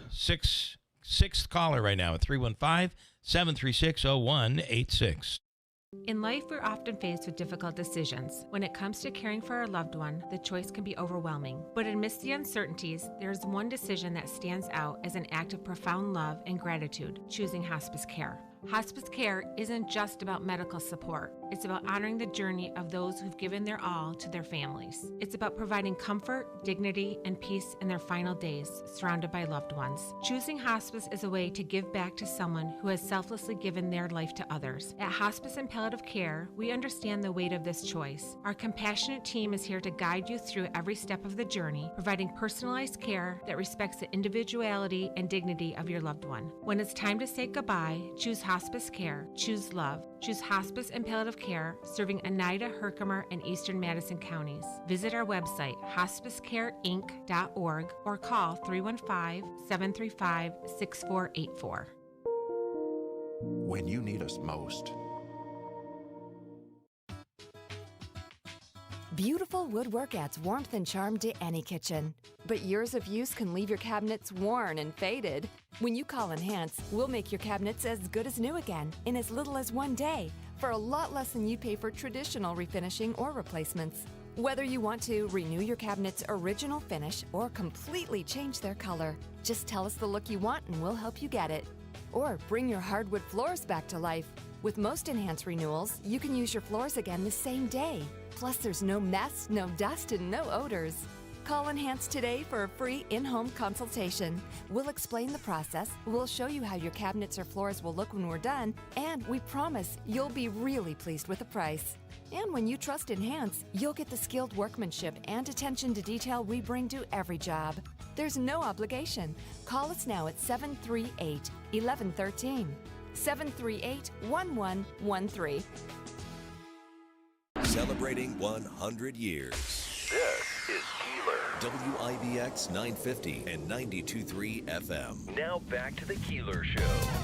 Listen, if you're having pain and you're wondering what is going on, you can think about the Good Feet store. You walk in, there's a no obligation, free personalized fitting, and they'll show you where walking and the way you walk could actually be causing the pain you're dealing with in your legs and your hips and your back. It's all possible, and they have a 3-step system which will fix it or at least improve it. And the reports from people are, I know they vary, but people say great things. Steve Spurbeck says it was a game changer, a life changer for him. Call the Good Feet store, 315-999-3910, or you can visit them at 4630 Commercial Drive in New Hartford.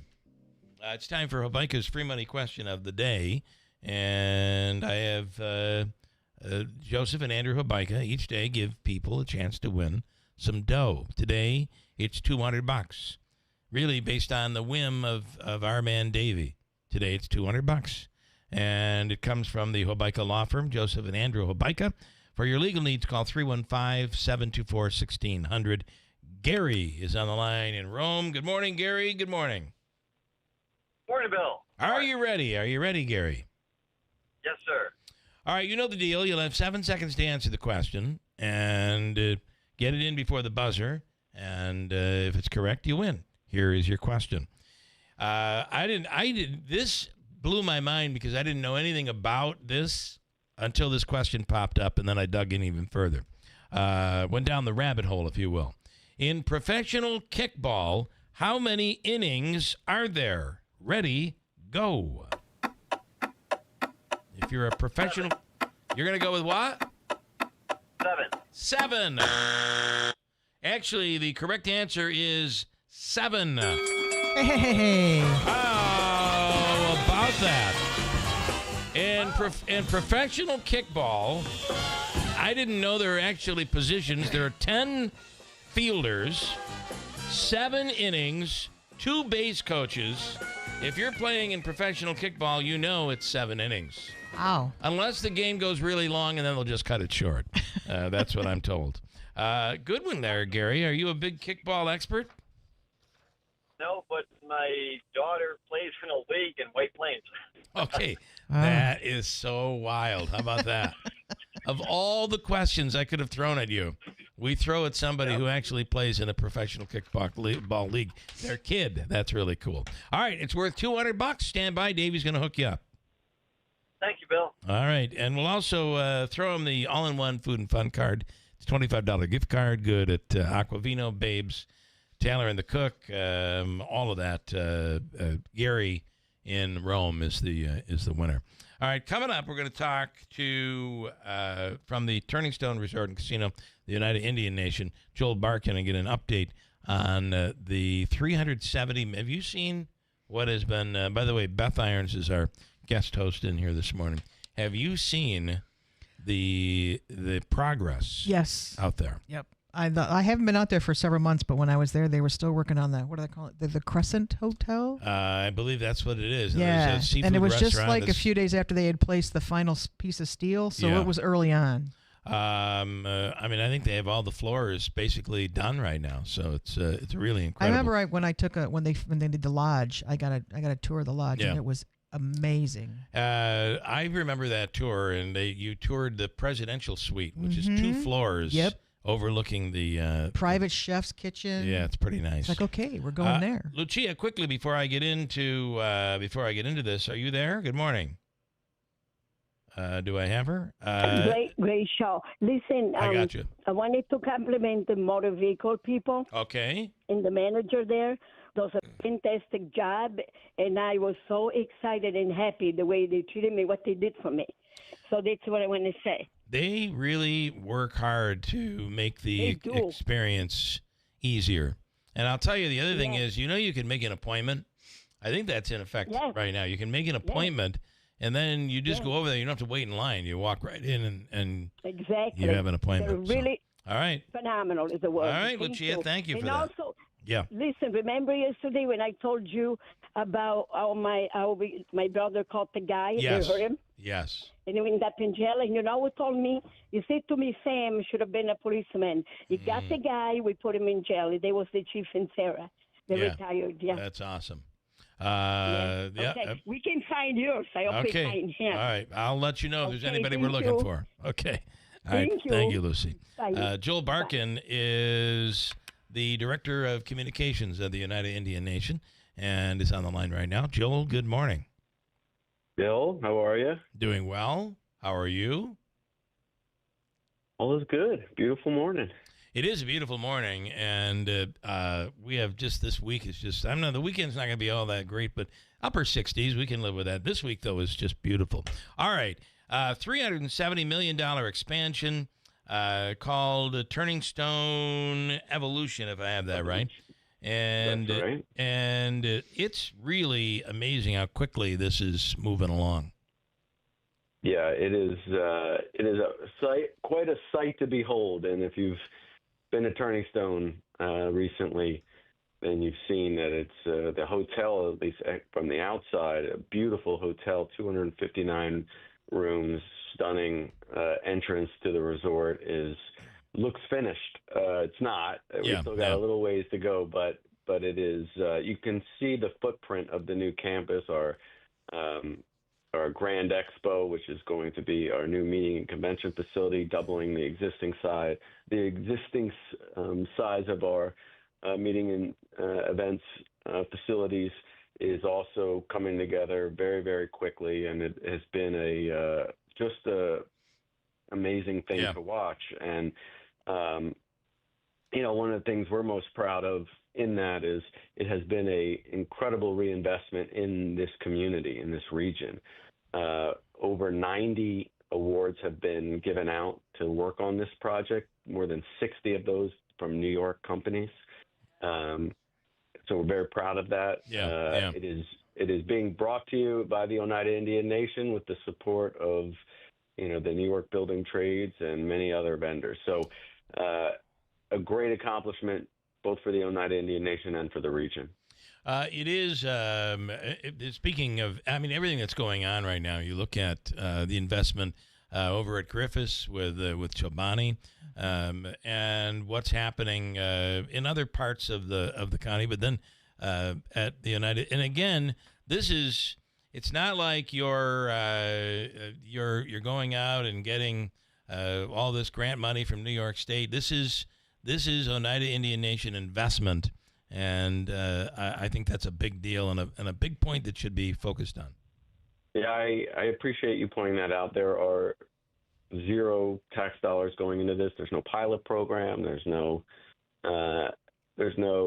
essential quote unquote incentive for us so the nation doesn't relocate to Georgia or Mexico or wherever. Right? I mean, this is the nation investing in the long-term success of the region. I mean, I think what Ray Halbritter has said on multiple occasions is, the initial investment into Turning Stone was really transformative. And if you go back, I love reading through the clips back in 1992, 93, before Turning Stone opened. And the best case scenario at the time was that that this might create 1,500 to 2,000 jobs. Yeah. Well, we now have more than 5,000 jobs, and it's truly an economic engine. We spend in last year alone more than $400 million on vendor spending, and then within the 3-county vendor spending, $161 million just in Onondaga, Madison, and Oneida County. So, we see, and Ray Halbritter see this next investment as transformative as the initial investment. I want to the hotel will have another 258 rooms, indoors. You're able to connect to the resort and the casino. The project also with a new fine dining restaurant, the Salt Seafood and Raw Bar. I'm very much looking forward to that. And it's going to be stunning. New parking garage, which is already basically up. And then I think if you could just focus on the event space, which will now, I think the part of this that is important is it'll allow you to because it's going to be so large, it'll allow you to attract some of these large conventions that you couldn't get before. That's right. It is, like I said, doubling our convention space. It'll have grand ballrooms and luxury breakout rooms, outdoor spaces. It will make us the largest meeting and convention space in upstate New York and one of only 3 facilities in the state of New York that has all of these amenities. So we very much anticipate, and we already are. We had our team out in at a conference in Florida last week in one of these big meeting conventions, pitching new business, and we're going to be competing against places like Chicago, Orlando, New Orleans. I mean, it puts us into that category. And what people love about it, I mean, upstate New York is has a great reputation around the country. For our facility, it is everything is all located in one place. So we have, we'll have more than 1,000 hotel rooms just on our campus alone. We have more than 20 restaurants, as you know, and all the other amenities, and you never have to leave, which is great while you're at the convention. But then right. People love the additional benefit of being able to explore the region and throughout the region. So that creates another opportunity for us and for the region as well. So we've been working with our regional local partners, talking about how we use this to increase tourism across the region.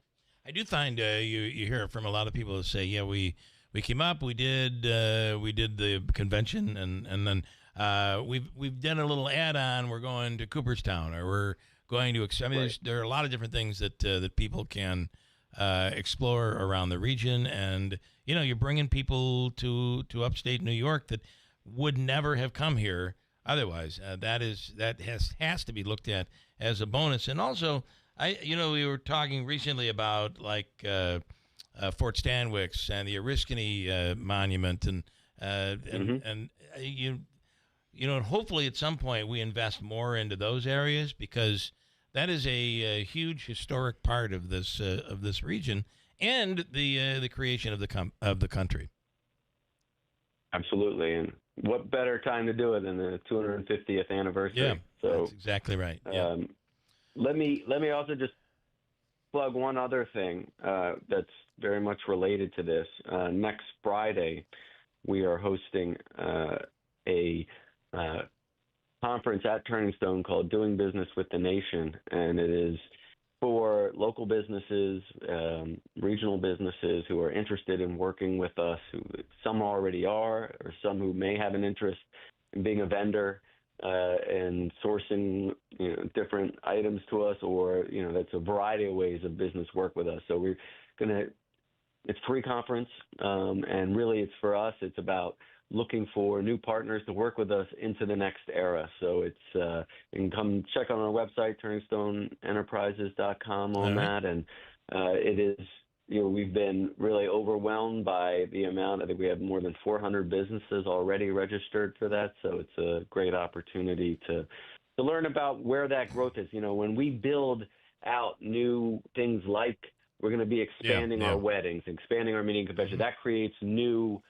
opportunities and things that we're going to have to be sourcing new things for businesses in order to support that. Great stuff, Joel. We appreciate the update. Thank you so much, and we'll do it again soon. Thank you, Bill. All right, bud. Joel Barkin with the Oneida Indian Nation. Speaking of traveling in the area, Herkimer County, there's so much going on in Herkimer County, and all you have to do is go to their website, herkimercountyny.gov/events. It's all there. Everything from Herkimer Diamond Mines to Herkimer Cheese, the boat tour up the historic Erie Canal, Harbor Fest, Little Falls Cheese Festival, Garlic Festival, and the list goes on. herkimercountyny.gov/events for Herkimer County. From the Stanley Theater Studio, WIBX Utica, Rome. W295EI. WIBX 950 and 92.3 FM. Celebrating 100 years. It's only a matter of time I'm Dave Anthony, Fox News. For President Trump to deploy the National Guard to Chicago. Well, we're going in.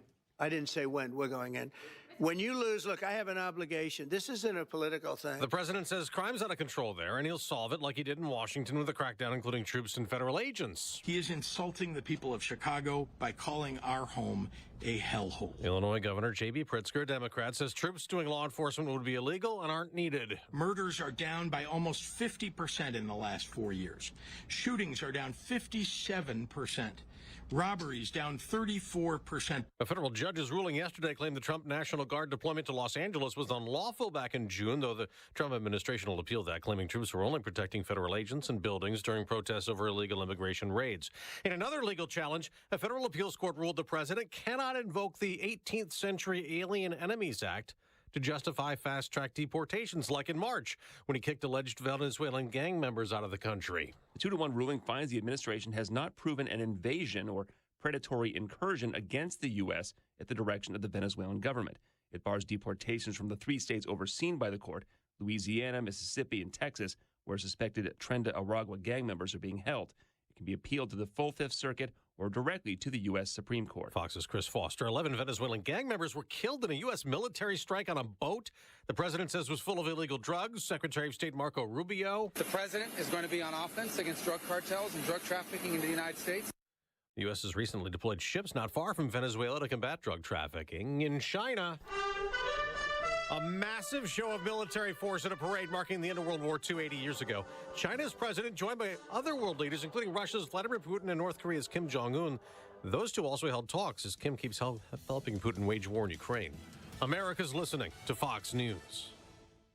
Life insurance. Why are you putting it off? Can't afford it? Too much hassle? Think you don't need it? There's lots of excuses for putting off life insurance. But if you weren't there, who would pay the mortgage and other bills? With Ethos, you could be covered in 10 minutes and boom, family protected. Ethos, fast and easy online term life insurance. Up to $2 million in coverage with no medical exam. Some policies as low as $1 a day. Answer a few health questions and get your free quote at ethos.com/term. That's ethos.com/term. Your home equity could vanish almost overnight, stolen by scammers who forge a deed and transfer it out of your name. The FBI calls it house stealing, and the worst part is you may not know it until it's too late. Find out if you're already a victim now at HomeTitleLock.com. Use promo code RADIO for a 30-day free trial, a title scan, and access to a title specialist, a $250 value. Go to HomeTitleLock.com now. Promo code RADIO. The Jeffrey Epstein controversy is back in the spotlight with Congress back in session. The White House is working with us. I want to publicly thank the White House for turning over so many documents thus far. House Oversight Committee Chairman James Comer, a Republican. They released more than 30,000 pages, though most of them had already been made public. Some victims of Epstein's underage sex trafficking scheme met with lawmakers privately yesterday, and some will be at a news conference today with Republican Congressman Thomas Massie and Democrat Ro Khanna, who keep pushing a bill to compel the release of more files. Congress is also facing a budget deadline. House Speaker Mike Johnson and Minority Leader Hakeem Jeffries confirmed they spoke about a deal to fund the government. Jeffries was pressed by Fox News about red lines. We're not going to support partisan funding legislation, period, full stop. The deadline to avoid a shutdown is September 30th. Republicans are hoping to move forward with the appropriations process, passing 12 individual spending bills that would fund the government through the next fiscal year. That's Fox's Ryan Schmelz. There are some changes coming to chatbots amid concern about how artificial intelligence is affecting kids and their mental health. Meta, along with OpenAI, which makes ChatGPT, both say they will add the ability for parents to gain access to their teenagers' accounts. An OpenAI blog post said its changes will reroute concerning conversations for parents who are connected to see and permit them to shut off certain features. In Meta's changes, it's not letting chatbots talk with teens about any potential self-inflicted threats, such as suicide and eating disorders. Meta will also block kids from engaging in what it calls inappropriate romantic conversations. Last week, OpenAI was sued by a California boy's parents who claimed their son took his own life using instructions from ChatGPT. Gernal Scott, Fox News. On Wall Street, stock futures are up before the opening bell. I'm Dave Anthony. This is Fox News.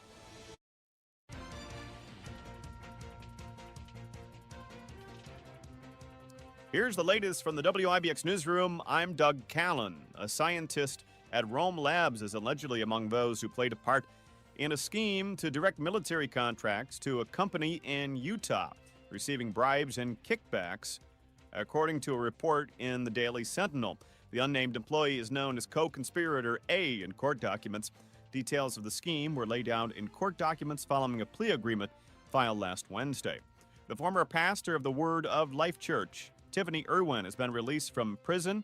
She had been at the Bedford Hills Correctional Facility since 2016, and a plea to manslaughter and assault in the beating death of Lucas Leonard, according to a report on WKTV. Details now available on that Amish buggy pickup crash in the town of Danube Monday evening. State police say 73-year-old Lori M. Callan of Fort Plain was traveling eastbound behind an Amish horse-drawn wagon when she struck the rear of the wagon. The impact caused the wagon, which was being pulled by 2 horses, to leave the roadway, ejecting its 8 occupants. Callan's vehicle overturned, coming to rest in the westbound lane. A 6-year-old male passenger from the wagon was transported by Movac to Wynn Hospital with non-life-threatening injuries. Callan self-transported to Bassett Hospital in Cooperstown with non-life-threatening injuries. The driver of the horse-drawn wagon, 31-year-old Daniel Stolfus of Fort Plain, was not injured. One of the 2 horses pulling the wagon was deceased at the scene and removed by the owner. An arrest is now made in connection with a shooting in Geddes that left multiple people hurt during the state fair. Authorities say 2 men opened fire in a parking lot at the Lakeside Fire Department Recreational Hall on State Fair Boulevard Friday night. One of those individuals, 29-year-old Calvin Rivera de Jesus, accidentally shot himself in the leg and was taken into custody. The second shooter is on the loose, and 4 people who were wounded are still recovering. Social media reports citing some problems at Utica City schools with the cell phone ban. One woman complained that her child's cell phone was lost when the barcode technology didn't work. The bell-to-bell cell phone ban is in effect throughout New York schools. Utica started classes on Tuesday. The rest of schools will be in session to carry out their plan starting on Thursday. After being one of the centerpiece attractions of the New York State Fair, the popular butter sculpture is no more. Yesterday, the sculpture was chopped up, bagged, and sent to Noblehurst Farms in Livingston County, where it'll be used to create renewable energy. The theme of this year's sculpture was Dairy for Good, Nourish, Grow, Thrive, inspired by the Wonderful Wizard of Oz, written by Chittenango native L. Frank Baum. The new butter sculpture will be created when the fair returns next year in August. And tonight's Powerball drawing is a record $1.3 billion. It's not the largest ever, but it's one of the largest ever. You can get your ticket at area vendors throughout central New York. The drawing will be tonight. Buffalo Bills fans will be traveling to Wegmans grocery stores in order to bring NFL MVP Josh Allen home, albeit in a cereal box. Wegmans is announcing the launch of Josh Allen MVP Pups, which will be on the supermarket chain's shelves for a limited time. Portions of the sales will go to a children's hospital located in Buffalo. Meanwhile, Buffalo Bills wide right Khalil Shakir is being hailed a hero for animal lovers. The Bills standout helped save 19 dogs from being euthanized from a shelter that it was forced to put dogs to sleep when they ran out of room. The dogs were transferred to another facility that could handle them. Shakir's dog, Missy, was rescued from the same shelter. In sports, the Mets blew out the Tigers 12-5 to claim a series victory in Detroit. Pete Alonso slugged a pair of homers, and Luis Torrens and Juan Soto also went deep. New York is third in the National League wild card after back-to-back wins and will look to sweep the Tigers this afternoon. The Yankees opened their series against the Astros with a 7-1 win in Houston. Max Fried earned the victory after striking out 5 batters over 7 innings. Syracuse football team will host UConn this weekend at the JMA Wireless Dome. Tickets are still available. Utica University will get underway on Saturday. They'll be playing Jefferson College in Washington. That's the latest. I'm Doug Callan for WIBX 950 and 92.3 FM. Good push now. Beautiful weather. Seeing a few clouds around this morning near the Finger Lakes. They're kind of dissipating. And as we head on through the day, nice and warm with sunshine. Comfortable start. Beautiful finish near 80. Tonight, clear. Mid-50s. North Country cooler. Afternoon shower thunderstorms scattered around tomorrow, 82. Still chance of showers early Friday. Then some sunshine. Beautiful afternoon, 80. From the Weather Channel meteorologist Ray Stitch at WIBX. 950 AM and 92.3 FM. Sunshine and 57 as we look outside right now. And it's pretty nice. Cooler start to the day, but pretty darn nice. Going to near 80 degrees today. Unless you talk to Richard, who says, what are you, exaggerating? Give me a break. You want me to keep going now and not break? I can do that. Ladies and gentlemen, it is time for this is a very important segment that we do each and every week. It is time, ladies and gentlemen, for the Rosenthal Report. On the line right now is Jeremy Rosenthal himself, the man with all the insight. Good morning, Jeremy. Good morning. Good morning. It's going to get all the way up to 80 up there today, huh? Yeah, I got to tell you. It's 57 right now, so that'll give you an idea. That's the man. I live in North Texas. I think it was 57 back in February. Yeah. I remember it. Yeah. It happened. Yeah. How warm will it get there today? We've had a lot of rain. It's actually been a pretty cool year. We've only had 6 triple-digit days. Wow. Today's probably going to be mid-90s, I think. But it's with all the rain, it's gonna be muggy. It's going to feel like we're in the Philippines here. Yeah. I got to tell you, we this year had an August that was the hottest that I can remember. I mean, it just was. Normally, you get a 90-degree day, maybe 1 or 2 a year up here. We had several. And it was either in the upper 80s or low to mid 90s. That's very hot for here. But then, it gets near Labor Day and it cools right off. It'll be in the 60s, our highs this weekend. So if you're looking for natural air conditioning, just come up to New York. We can help you out. No kidding. I could do that for like a week. I like give me the oven roasting laser beam sunfire hot over freezing cold wind. Oh yes. Sorry. Yep. I'm with you. Believe me. I wonder why my family for years and years and decades decided to live here. You gotta wonder. Well, it's the beautiful 3 seasons that we have. 4 seasons. It's just so beautiful. Topic number 1, U.S. Appeals Court rules most Trump tariffs are not legal. The president reminded us on Friday he is alive, and so are his tariffs. What do you think on this? Right. So Article 1, Section 8 of the U.S. Constitution gives the power to tax and the power to levy duties, which is a tariff, to Congress. It's Congress's power. They can delegate it if they want. The question is, have they delegated it? And to cut that open, you have to go into the IEEPA. That would be the International Emergency Economic Powers Act, which I'm sure you guys are up on. Yeah. Mm-hmm. Yeah. Just reading it last night. Yeah. Right. Yeah. Just kind of just it's in my feed, right? That and all the tornado videos.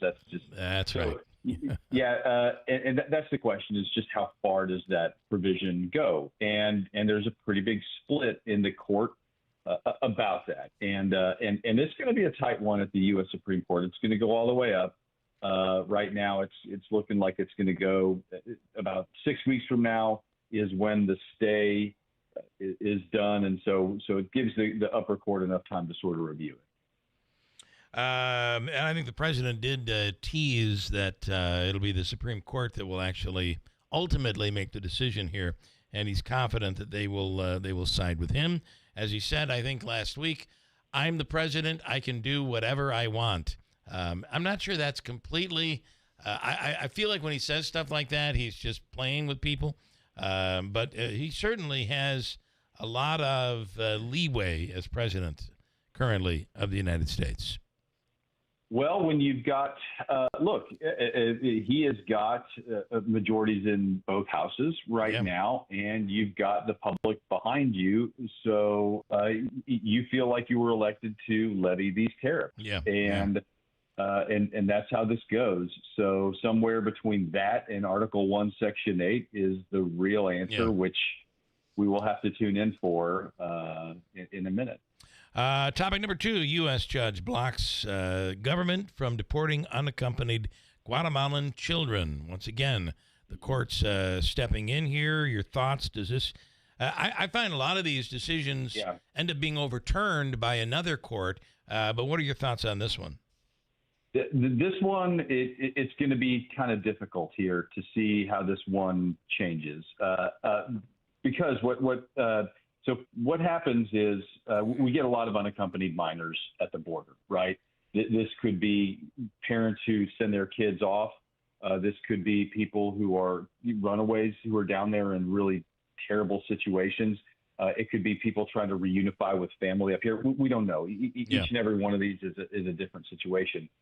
In 2008, Congress addressed this and said, listen, if you're an unaccompanied minor, you show up here, you're going to get what's called a removal hearing, right? You're going to go into a hearing where we're going to talk about whether we're keeping you or not. But when you're there, you're going to get the full panoply of American rights because you're only a minor. And we're not going to put you under ICE custody or control. We're going to put you under Health and Human Services. Maybe they're a little nicer. The administration or whoever, ICE, in the middle of the night over the weekend, took about 600 kiddos and was trying to ship them out. And a federal judge said, time out. What's going on here? I don't know how they figured it out, but some of the lawyers saw court dates disappearing and all of these things. So Congress has really addressed this right on point. And if you made a deal with Guatemala, which is what the administration is saying, does that overcut the law, the statute that provides for how we treat unaccompanied minors? And that's going to be a difficult argument, I think, for the administration to make. Yeah. And I think they had said, well, we're reuniting them with their families and with their parents, but then Guatemalan officials say that's not the case. Ultimately, these are children, and you're right. It's going to be, I think you're right. It's going to be this is going to be a tough one to overturn. Topic 3, another interesting one. U.S. downgrading the charge against the man who threw a sandwich at a federal agent. I think part of the reason is the grand jury wasn't having it. What do you know about this one? Right. So a little Sesame Street segment here, because let's talk about what a grand jury is and what they do. I find that I find it to be very confusing for most folks, right? So the government can't just charge you with a felony just because they want to charge you with a felony, right? They can charge you with a misdemeanor, which is a lower charge just because they want to charge you with the misdemeanor. They can sign off on that. You have to take a felony to what's called a grand jury on the federal scale, and within the state of New York, you have to take it to a group. Now, it's a smaller. Well, I say smaller. The numbers are probably roughly the same, but it's only the prosecutor in the room. There's really no rules of evidence. You're not allowed to be there. Your lawyer's really not allowed to be there. You can ask permission to be there. It's a fast track. And it's a bit of a speed bump to an indictment, but it's still a safeguard and a check. And basically, guy threw a ham sandwich at a federal officer. They got real upset about that, as you might think they would. They wanted to hit him with a felony. And the grand jury said, yeah, no. We're not doing that. And that's probably a bit of a rebuke to the Justice Department. So they ended up just filing it as a misdemeanor because they have the power to do that without a grand jury. So that's sort of what happened here. But the grand jury is a very important, it doesn't sound like it's a safeguard, but it really is. I do find the irony here, the humor here of the grand jury could indict a ham sandwich. Turns out maybe not, after all. Well, look. We don't know. We don't know if this was a ham sandwich or a tuna sandwich or pepperoni. So we're guessing. Look, we're guessing. Yes. Although the memes seem to have figured it all out. They're all over the internet.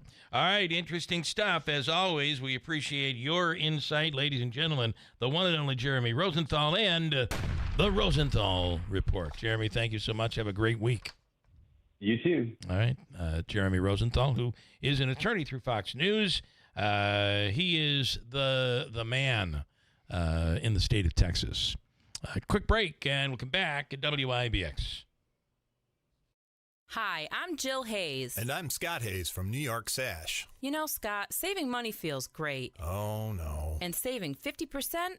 That's just incredible. What did you buy? What? Nothing. I'm talking about the New York Sash 50% off sale and how right now, for a limited time, we're offering 50% off the installation on every New York Sash window. That's right. They're energy efficient, they're beautiful, they come with a lifetime warranty, and they're all on display at our Idea and Design Center, so you can browse at your convenience with no pressure. And if you have questions, we'll be happy to help you choose the perfect windows for your home. And you can get them installed at half the cost. Replace one window, two windows, a whole house full of windows, and save 50% on the installation. It happens once a year, and it's happening right now. Get 50% off the installation at New York Sash. We're open Monday through Saturday, so call us this week or visit our Idea and Design Center on Oriskany Boulevard in Whitesboro. And let our family take care of your family. Did you hear? The best performing assets of 2025 aren't stocks. They are precious metals. This year, gold and silver have risen a staggering 29%. And some experts believe the gold and silver bull market has just begun. Central banks are buying gold to protect against the falling dollar. And silver, it's powering the future. With skyrocketing demand for solar, EVs, and AI, silver is the new oil. So how high could gold and silver soar? Find out. Call Lear Capital, the precious metals leader, at 800-957-GOLD. Get your free wealth protection kit and see how gold and silver could help your retirement dreams come true. With over $3 billion in trusted transactions, thousands of five-star reviews, Lear is your trusted source. Call now, 800-957-GOLD. That's 800-957-GOLD. 800-957-4653. Hi, I'm Phil DiGiorgio. Planning for the future isn't always easy, but protecting what you've worked so hard for is important. The DiGiorgio Law Firm invites you to a free estate planning and asset protection workshop to be held on September 9th, 5:30 to 6:30 p.m. at the DiGiorgio Law Firm offices at 258 Genesee Street, Utica, New York. Seats are limited, so call 315-732-3155 to reserve your spot. At this free workshop, you'll learn how to use trusts to preserve your home and assets from the high costs of long-term care, how to safeguard inheritances for loved ones receiving public benefits, and discover techniques to help you access Medicaid benefits for home care or nursing home costs without spending your assets down to zero. Take control of your legacy. You can't take it with you, but you can decide where it goes. Call the DiGiorgio Law Firm today at 315-732-3155 to RSVP for the workshop or to schedule your own consultation. Again, that's 315-732-3155. The DiGiorgio Law Firm. Start protecting your hard-earned assets now. Together, we can do more. On September 19th, our community will hold Mohawk Valley Gives, an online day of giving to benefit area nonprofits. Your Mohawk Valley Gives donation will help hundreds of nonprofit organizations meet our community's greatest needs, and every dollar counts. Join us on September 19th at givemv.org, and let's show everybody that Mohawk Valley Gives. Powered by the Community Foundation of Herkimer and Oneida Counties and Up Mobility Foundation. MV Gives is proudly sponsored by Staffworks and M&T Bank. Hey, Central New York, this is Will Kane of The Will Kane Show, and you can now hear my show every weekday at WIBX. I do things a little differently when I'm behind the microphone because I turn it over to the listeners to learn and really dig into the issues that impact everyday Americans. The Will Kane Show lets you keep ahead of the headlines and understand what's really going on in the world with in-depth discussions from leading experts and the brightest minds. From politics to sports, nothing is off topic. Listen to The Will Kane Show weekdays at 6, only on WIBX 950 AM and 92.3 FM. Hello, everyone in Central New York. This is Dave Letterman, your old TV pal. Remember me? I'm supposed to say something witty and funny here about Bill Keeler, but I've got nothing. Ever see a picture of this guy? That's a joke in itself. Anyhow, here's Keeler on WIBX. And an open letter from the people at the Falcon Clinic, Dr. Brian Zielinski, reminding people back last week or the week before they announced they're looking for a new provider at the Falcon Clinic. They have a very large influx of new patients over the course of the past several months due to recent retirements and departures, etc., etc. And they're looking for a new doctor, a new provider. And because of this, currently, they're saying any prospective new patients, they ask to call back in 6 months, and they'll try to get you in, hoping that'll be sooner than later. They'll be making an announcement here on WIBX when they do get a new provider. And a thank you very much from Dr. Zielinski. We're very much looking forward to having you as a future patient with the Falcon Clinic in Washington Mills. I got that done right on the sting. That is the Falcon Clinic located in Washington Mills. All right, Beth, I'll let you do the first of all, before you do the introduction, one nice plug for the weekend.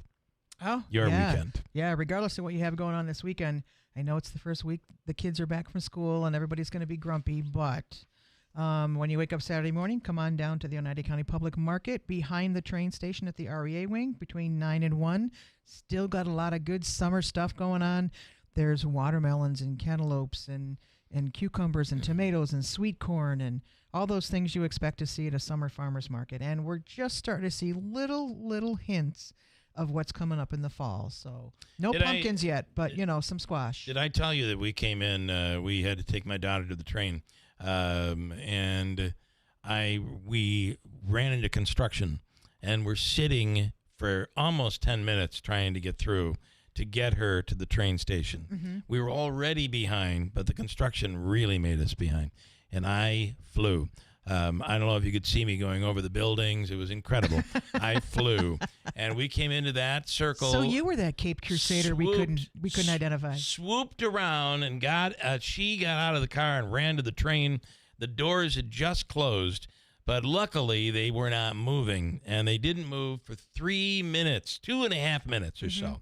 As my daughter finally made eye contact with the conductor, she said, "Please open the doors." And then the train sat there for another 1.5 minutes and left us standing there at the on the platform. Not pleased. Wow.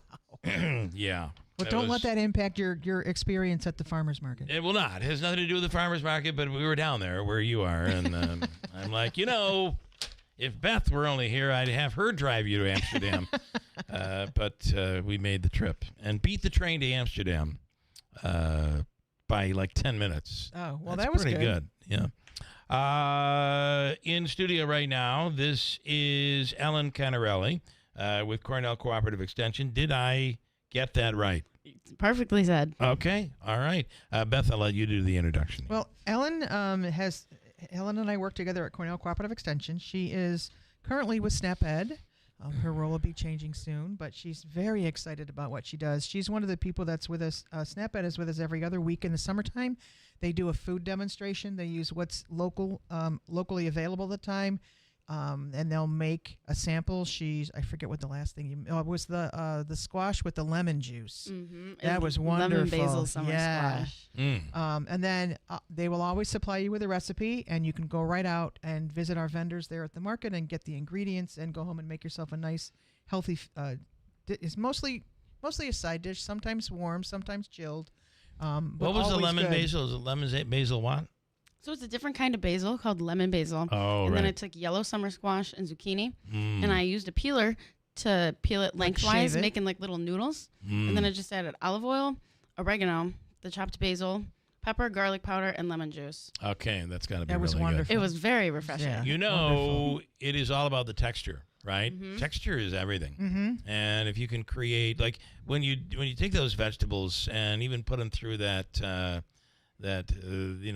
it creates like almost spaghetti. Yep. Again, different texture, completely different meal. Well, and Pretty one of the awesome. things that SNAP-Ed really focuses on, and then I'll let Ellen elaborate on it, is that they make it very kid-friendly. It's great. You could surround yourself with the best food, the healthiest food, but if your kids don't eat it, it doesn't do anybody any good. Yeah. So they're always really good about being very child-focused, easy in the kitchen. We carry, because of them, we carry copies of a magazine called Chop Chop, which comes out seasonally, and it's all about getting kids in the kitchen. So, okay. So, what are you suggesting for people today? I am just suggesting for people in order to eat a balanced diet, people usually think that you have to eat less. And you have to restrict and you have to only eat fruits and vegetables and be really strict about what you eat. But in order to have a nutritionally balanced diet and to feel good and also look good, you should try to eat more. People don't really understand that everyone's trying to take vitamins and supplements nowadays, but all micronutrient deficiencies can be solved by eating more vegetables and more fruits and more grains.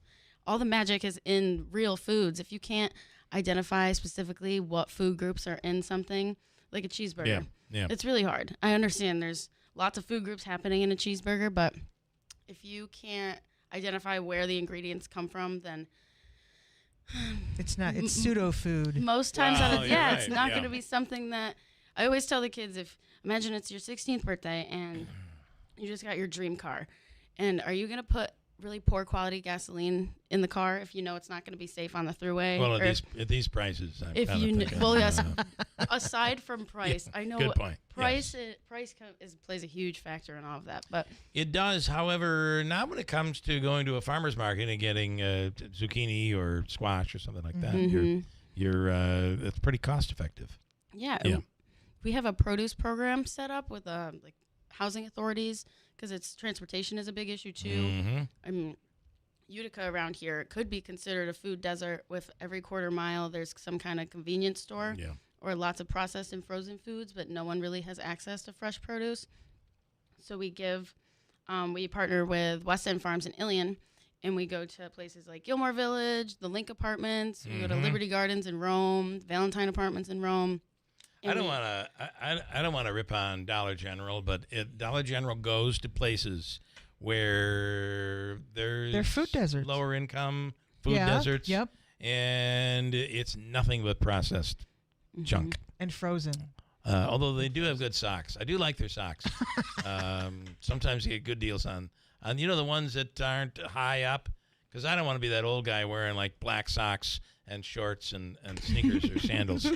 I was just going to say, just don't do the socks and the sandals thing. Yeah, but otherwise, the food can be a little, so getting that fresh stuff can be really positive. The GG Market, it's a great idea. Sometimes the selection is sad. Yeah.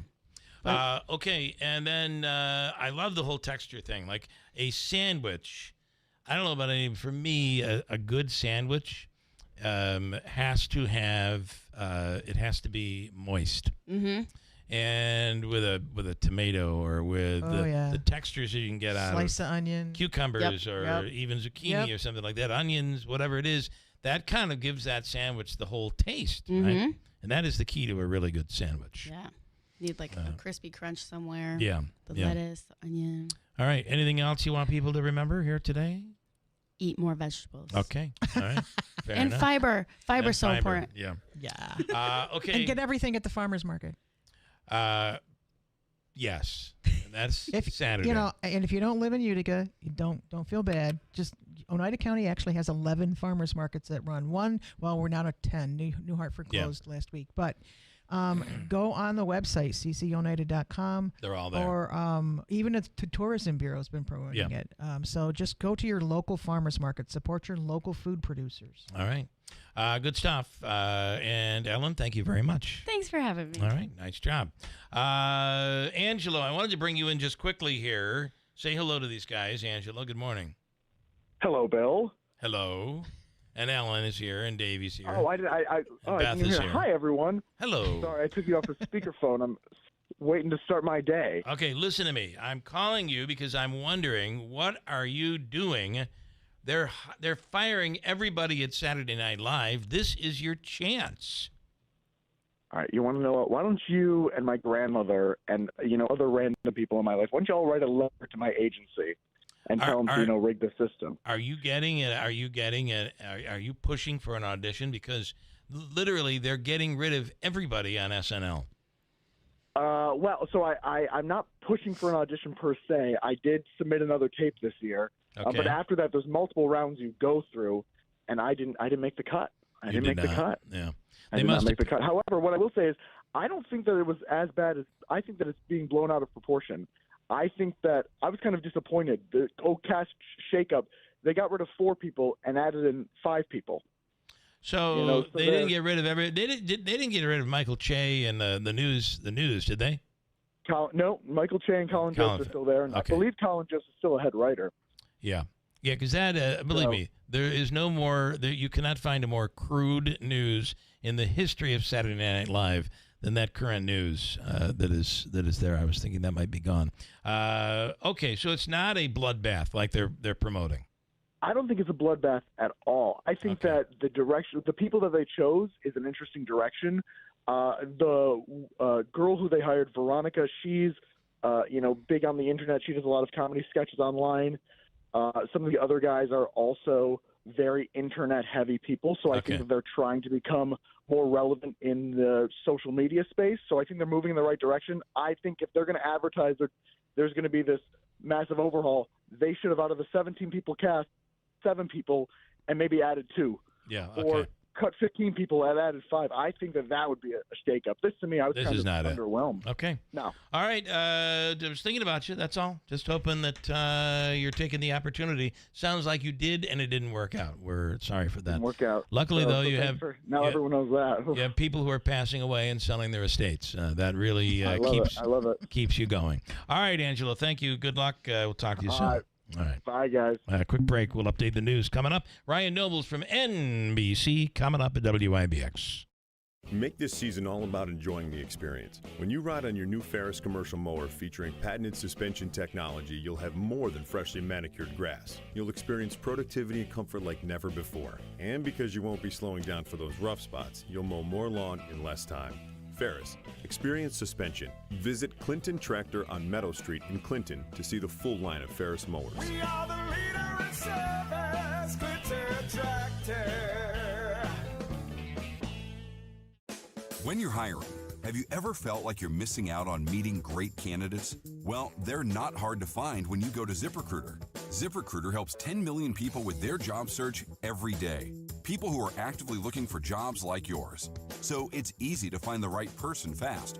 4 out of 5 employers who post on ZipRecruiter get a quality candidate within the first day. Try ZipRecruiter for free at ZipRecruiter.com/free. That's ZipRecruiter.com/free. Stop in to the 14th Annual St. George Mediterranean Festival, September 6th and 7th. There will be a delicious array of authentic Lebanese and Greek food and desserts. Beer and wine also available. An assortment of vendors, crafts, live music, dancing, and more. The 14th Annual St. George Mediterranean Festival, September 6th and 7th at the St. George Orthodox Church on 350 Higby Road in New Hartford. A portion of the proceeds will support the Willow Network of Utica. Sponsored by Naimi Auto Group, Town Square Media, and Bill's Roofing. This station is brought to you by John's Mobile Home Parts and Accessories in Oriskany Falls. For all your mobile home needs, it's worth the trip. Visit johnsmobilehomeparts.com for more info.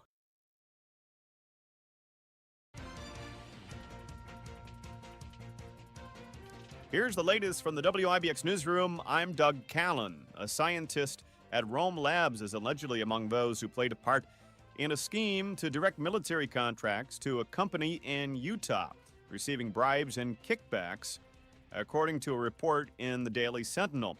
The unnamed employee is known as co-conspirator A in court documents. Details of the scheme were laid out in court documents following a plea agreement filed last Wednesday. The former pastor of the Word of Life Church, Tiffany Irwin, has been released from prison. She had been at the Bedford Hills Correctional Facility since 2016, and a plea to manslaughter and assault in the beating death of Lucas Leonard, according to a report on WKTV. Details now available on that Amish buggy pickup crash in the town of Danube Monday evening. State police say 73-year-old Lori M. Calland of Fort Plain was traveling eastbound behind an Amish horse-drawn wagon when she struck the rear of the wagon. The impact caused the wagon, which was being pulled by 2 horses, to leave the roadway, ejecting its 8 occupants. Callan's vehicle overturned, coming to rest in the westbound lane. A 6-year-old male passenger from the wagon was transported by Movac to Wynn Hospital with non-life-threatening injuries. Callan self-transported to Bassett Hospital in Cooperstown with non-life-threatening injuries. The driver of the horse-drawn wagon, 31-year-old Daniel Stolfus of Fort Plain, was not injured. One of the 2 horses pulling the wagon was deceased at the scene and removed by the owner. Social media reports citing some problems at Utica City schools with the cell phone ban. One woman complained that her child's cell phone was lost when the barcode technology didn't work The bell-to-bell cell phone ban is in effect throughout New York schools. Utica started classes on Tuesday.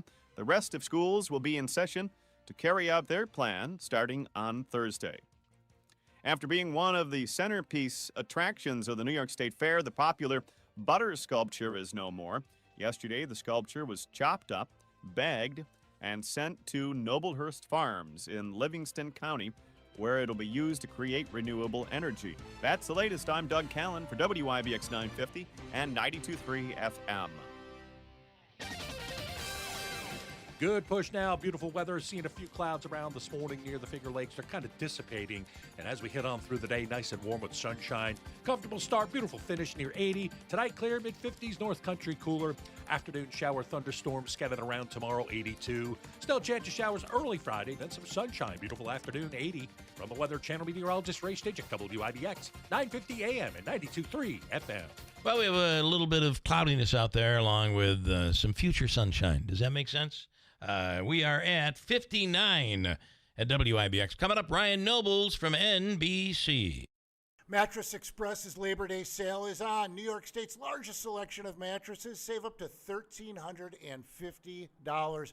Take up to 5 years to pay with no money down for qualified buyers, and we have no credit check payment plans. Go to mattressexpressny.com. Tallman's Tire and Auto Service is celebrating 45 years of serving Central New York. Family owned and operated since 1980, they're proud to provide trusted professional auto care to our community. From brake repairs and New York State inspections to AC service and check engine light diagnostics, they offer complete auto service and repair. When your vehicle needs attention, you can count on them to get you back on the road quickly and safely. Save time and money. Schedule your appointment today at tallmanstire.com.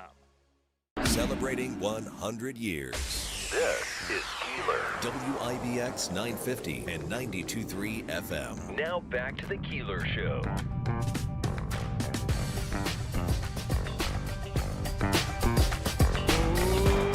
Oh, yeah. Now Davy's on the floor. Beth has lost her the back of her earring. The back of my earring. Mm-hmm. Better the back than the front. I'm good. I saw a thing the other day on TV, one of these programs my wife was watching as I was sitting down for minutes. They had this gun thing that it's not a gun. It's like almost like a stapler where you can put in your own. Oh, I wouldn't so not do that to myself. Think about that. And I think it's really painful. Probably you can get infected. I don't know what people are doing. Oh gosh, yes. I mean, and the thing is too, part of being for me, part of being able to do it is like never actually knowing the second it's going to happen. Right. You're but if right. you do it yourself, you're going to know exactly when it's going to happen. I remember the time Ryan Nobles came to me and said, "I want to get a bunch of earrings," and I'm like, "You're just not going to be able to be on TV if you do that. So don't do it." I don't know. Maybe he followed the advice, and look where he is today. Nowadays, look what they're doing. With NBC, Ryan Nobles, good morning. Bill, did I hear that promo right? You've been on the air for 100 years? 100 years. I think you've been on for a long time, but I didn't know that you personally been on the air for 100 years. Listen, I think when you look at it that way, I've aged pretty well. Yes, that's true. That's true. I may be better off looking at it that way. So, the radio station, how about this? Radio station this year on December 5th will turn 100 years. That's wild. That's fantastic. Yeah. That's terrific. And then, but beyond that, this year I think will be my 14th year here. Davey has been here for 30 years. While you were gone on vacation was my 30th year. 30th year. Yeah. Wow. Yeah. Is that that's probably the longest you've been at any radio station? It is right? by double. I almost think it's double. Like I don't think I've done better than 7 years anywhere. So the shocking. general manager doesn't know there that you like to get fired after like 5 years. Listen, what I find interesting when I first came here, they were all laying out the bets, but and it wasn't about years; it was about months and weeks. See, Ryan's a local guy, so he gets it. He gets it. He gets it when you're concerned. And here I am. I've outlasted everybody except for Davey. So it's crazy. Well, all kidding aside, I think you should be proud of what you've built there. You've really, it's a terrific show, and it's a service to the community, and that's fantastic. You've been on the air that long. It's exciting. It is really. Well, thank you for that. And we'll do a big celebration coming up which we'll be announcing soon. So pretty excited about that. All right, let's see. We now know. Wow, I know this internet sleuth thing is a really big thing these days, but man, these people were going deep to, and I almost feel like President Trump was playing with them because when they put out photos over the weekend, they were putting out photos from like months or even a couple years ago. And man, they bit hook, line, and sinker on whether or not the president was alive over the weekend. Yeah, and I think that this is an example of how the internet goes too far and how the people that are huge opponents of President Trump probably used a little bit of wishful thinking to try and explain the few context clues we got about the president's condition over a long period of time where he really wasn't in the public eye. And they took it too far, way too far. Yeah. And Trump kind of called their bluff. But I do think if we can take a step back, and if you just taken a look at what we knew about the facts up until the press conference yesterday about the president, and if you'd applied all the questions that we had during that 5 or 6 day period where he basically did no public events, and you'd applied all the questions that we had about that and subtracted the name Donald Trump and inserted the name Joe Biden, how the reaction would have been on the right. I mean, it was very much out of the ordinary for him to be out of the public eye for as long as he's been. I think it is fair to say that they've not been completely forthcoming about all the different health issues he may be dealing with. And he is a 79-year-old man. Yeah. So it's not out of line to question the health and vitality of the president. Certainly Republicans did that for the entire 4 years of the Joe Biden administration. But there's also no doubt that the liberal left went way too far in their speculation, and then, conspiracy theories about things happening at Walter Reed, things being thrown out of the second floor of the White House. That was interesting. It just plays into this narrative of the Trump derangement syndrome, and it actually obscures from the fact that there were legitimate questions to be asked about where he was for 5 days, and we still don't necessarily have those answers. But they're overshadowed by the fact that, those who hate the president went a little too far. I do, though, have to tell you that and I really believe this, and Bill Morehouse and others will criticize me for this, I guess. I don't know why. I'm just making an observation. And it might even be something they agree with. And that is, I think the president enjoys creating these types of controversies and this speculation. I think he enjoys it, and I think he plays with it. He thrives on it. Just the fact that they put out, like, the John Gruden photo playing golf. Which is clearly from 2 weeks ago. That was from 2 weeks ago. The with his grandchildren playing golf. That was from, like, last year. And they had his granddaughter wear the same exact outfit in the pool photo when he left the White House that she was wearing when they golfed together 2 weeks ago. Yes. So I'm feeling like there was a little I'm playing with you and watch me make you look stupid type of thing going on there. Well, and I don't disagree with that premise. I don't know how much of it is Trump driven as much as it is the people around Trump that like to fuel it, particularly like kind of the conservative influencer grifter culture that exists around him. They have this huge young influencer social media group that puts out all sorts of crazy stuff. There were a lot of them that had no idea at all where the president was or what his condition were that were posting clearly old videos of him saying, like, look how healthy he looks. And the White House doesn't necessarily have anything to do with that specifically. They certainly don't condemn it. I will say that, but they're not necessarily in cahoots with them directly. But I do have to say, watching that press conference yesterday, and Peter Doocy, who I, as a friend of mine and somebody who I have a good amount of respect for, and I think asks as tough a questions as anybody in that briefing room. I think he was really thrown off by Doocy telling him that people thought he was dead. I think he might have thought – I think he was aware kind of on the surface level that there was some, babble about his condition, but he seemed a little thrown off by the idea that people actually thought he was dead. And that's just my interpretation of what of the back and forth there. So I don't know how much Trump was really aware of just how much the internet was on fire over the weekend about his health.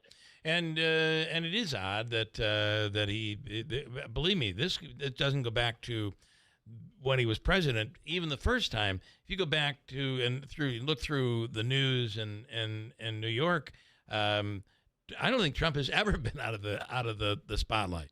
So this was kind of 5 days. 5 days that he did not do any sort of public. I mean, he did they might dispute that he did do a radio interview, and I think he did an interview that aired in a print publication. So it's not as if he did absolutely nothing. But we did not see him on camera talking for 5 days, which I don't know. I think you're 100% right.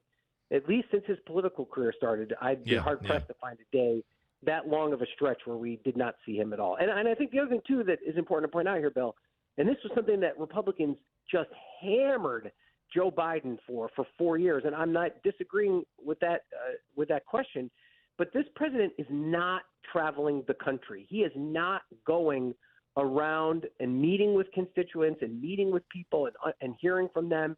You know, here he passed what was the signature piece of legislation that's really serves as the foundation of his agenda, and he has not gone anywhere to tout that bill, to tell people about the good things he thinks it's going to do for them.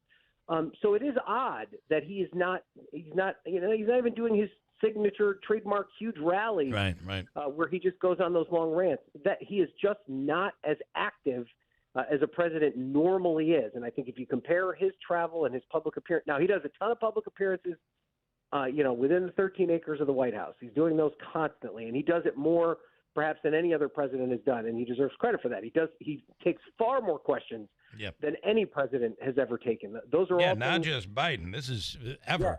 Yeah. Right. Those are things I cannot disagree with. But in terms of just his sheer, the effort that he's making to get around the country, it just doesn't exist right now.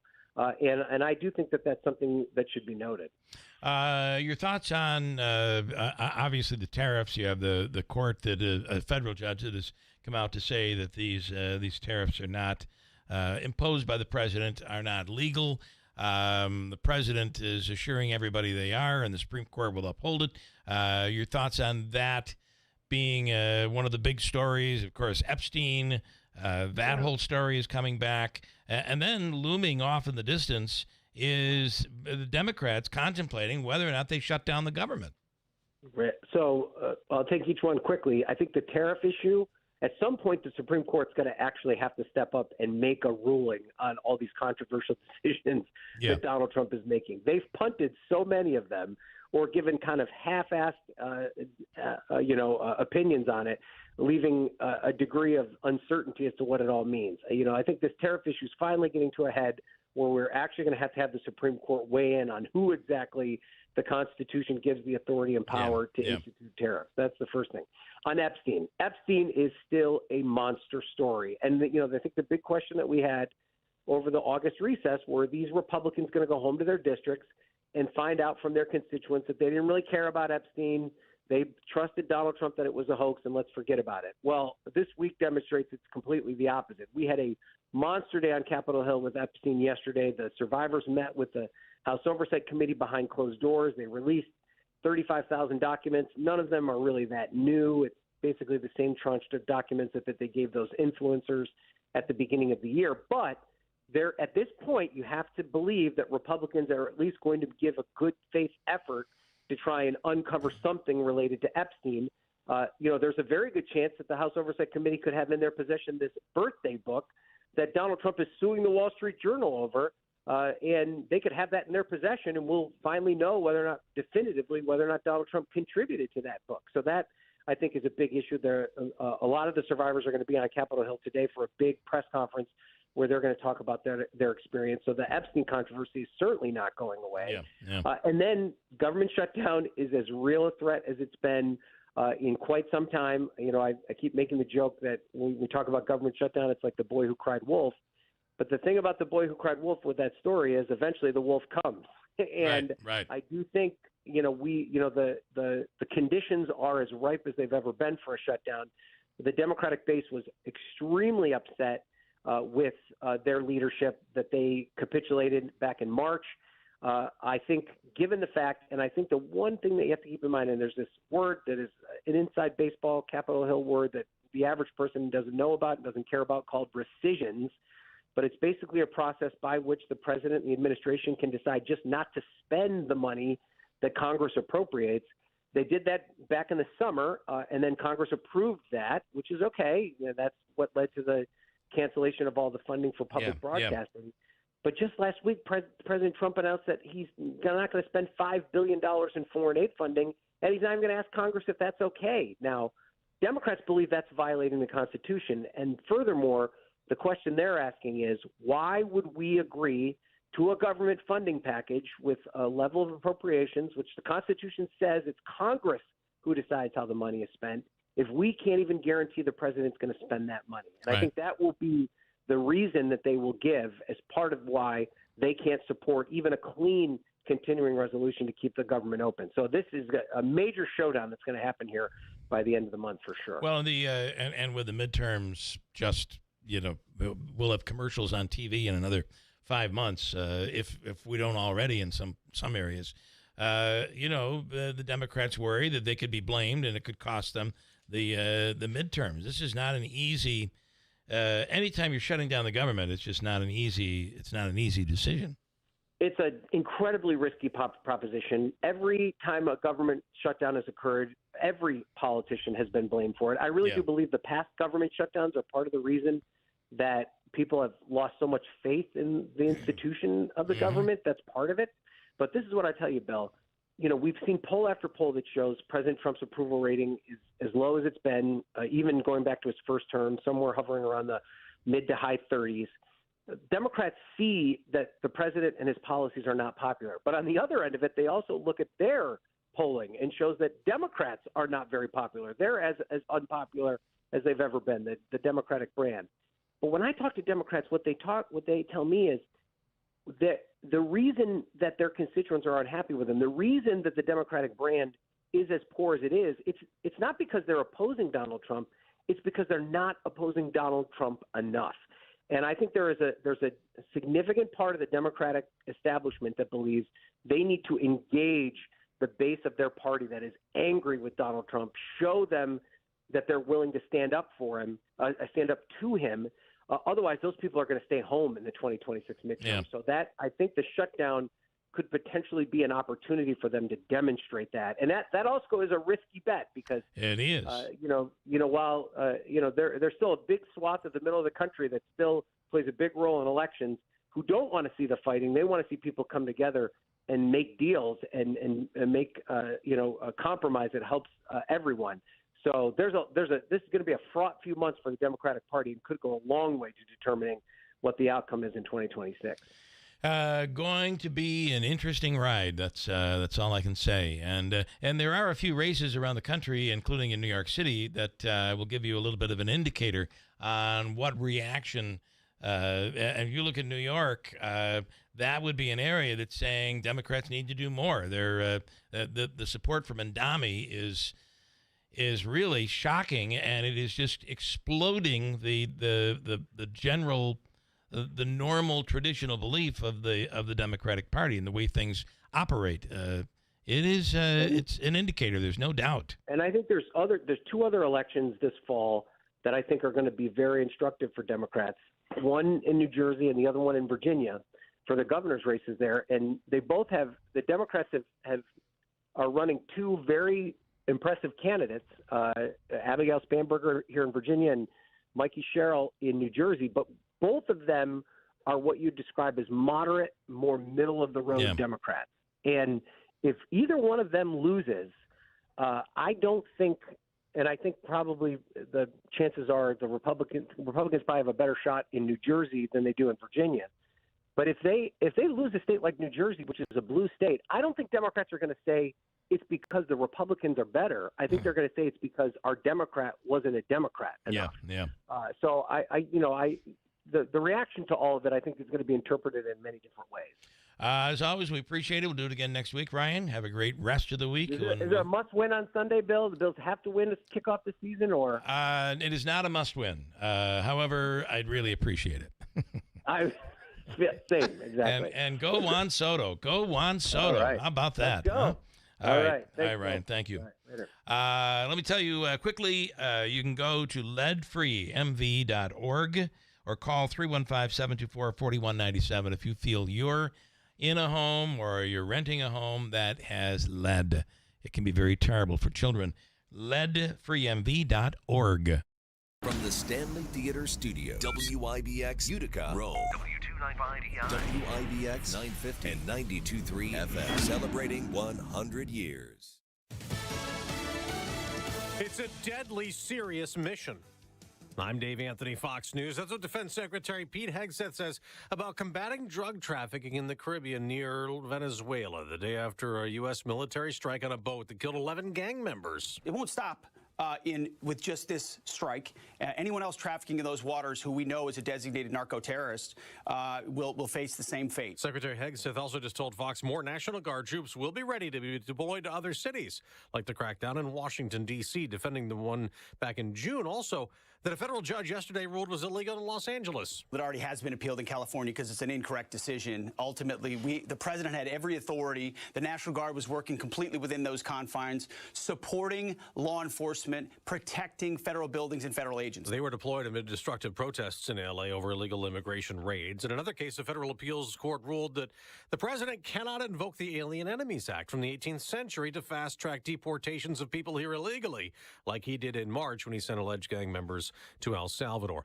Back to the National Guard. President Trump says troops will go into Chicago, though he didn't say when, claiming crime's out of control there, and he'll solve it like in the nation's capital. Washington, D.C.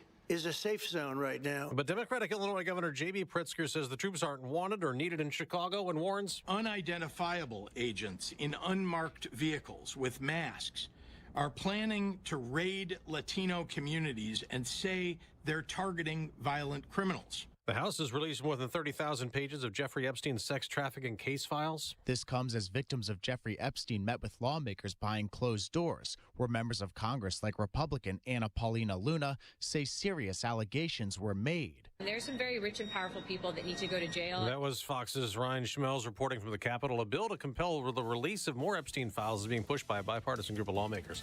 America's listening to Fox News. Life insurance. Why are you putting it off? Can't afford it? Too much hassle? Think you don't need it? There's lots of excuses for putting off life insurance. But if you weren't there, who would pay the mortgage and other bills? With Ethos, you could be covered in 10 minutes and boom, family protected. Ethos, fast and easy online term life insurance. Up to $2 million in coverage with no medical exam. Some policies as low as $1 a day. Answer a few health questions and get your free quote at ethos.com/term.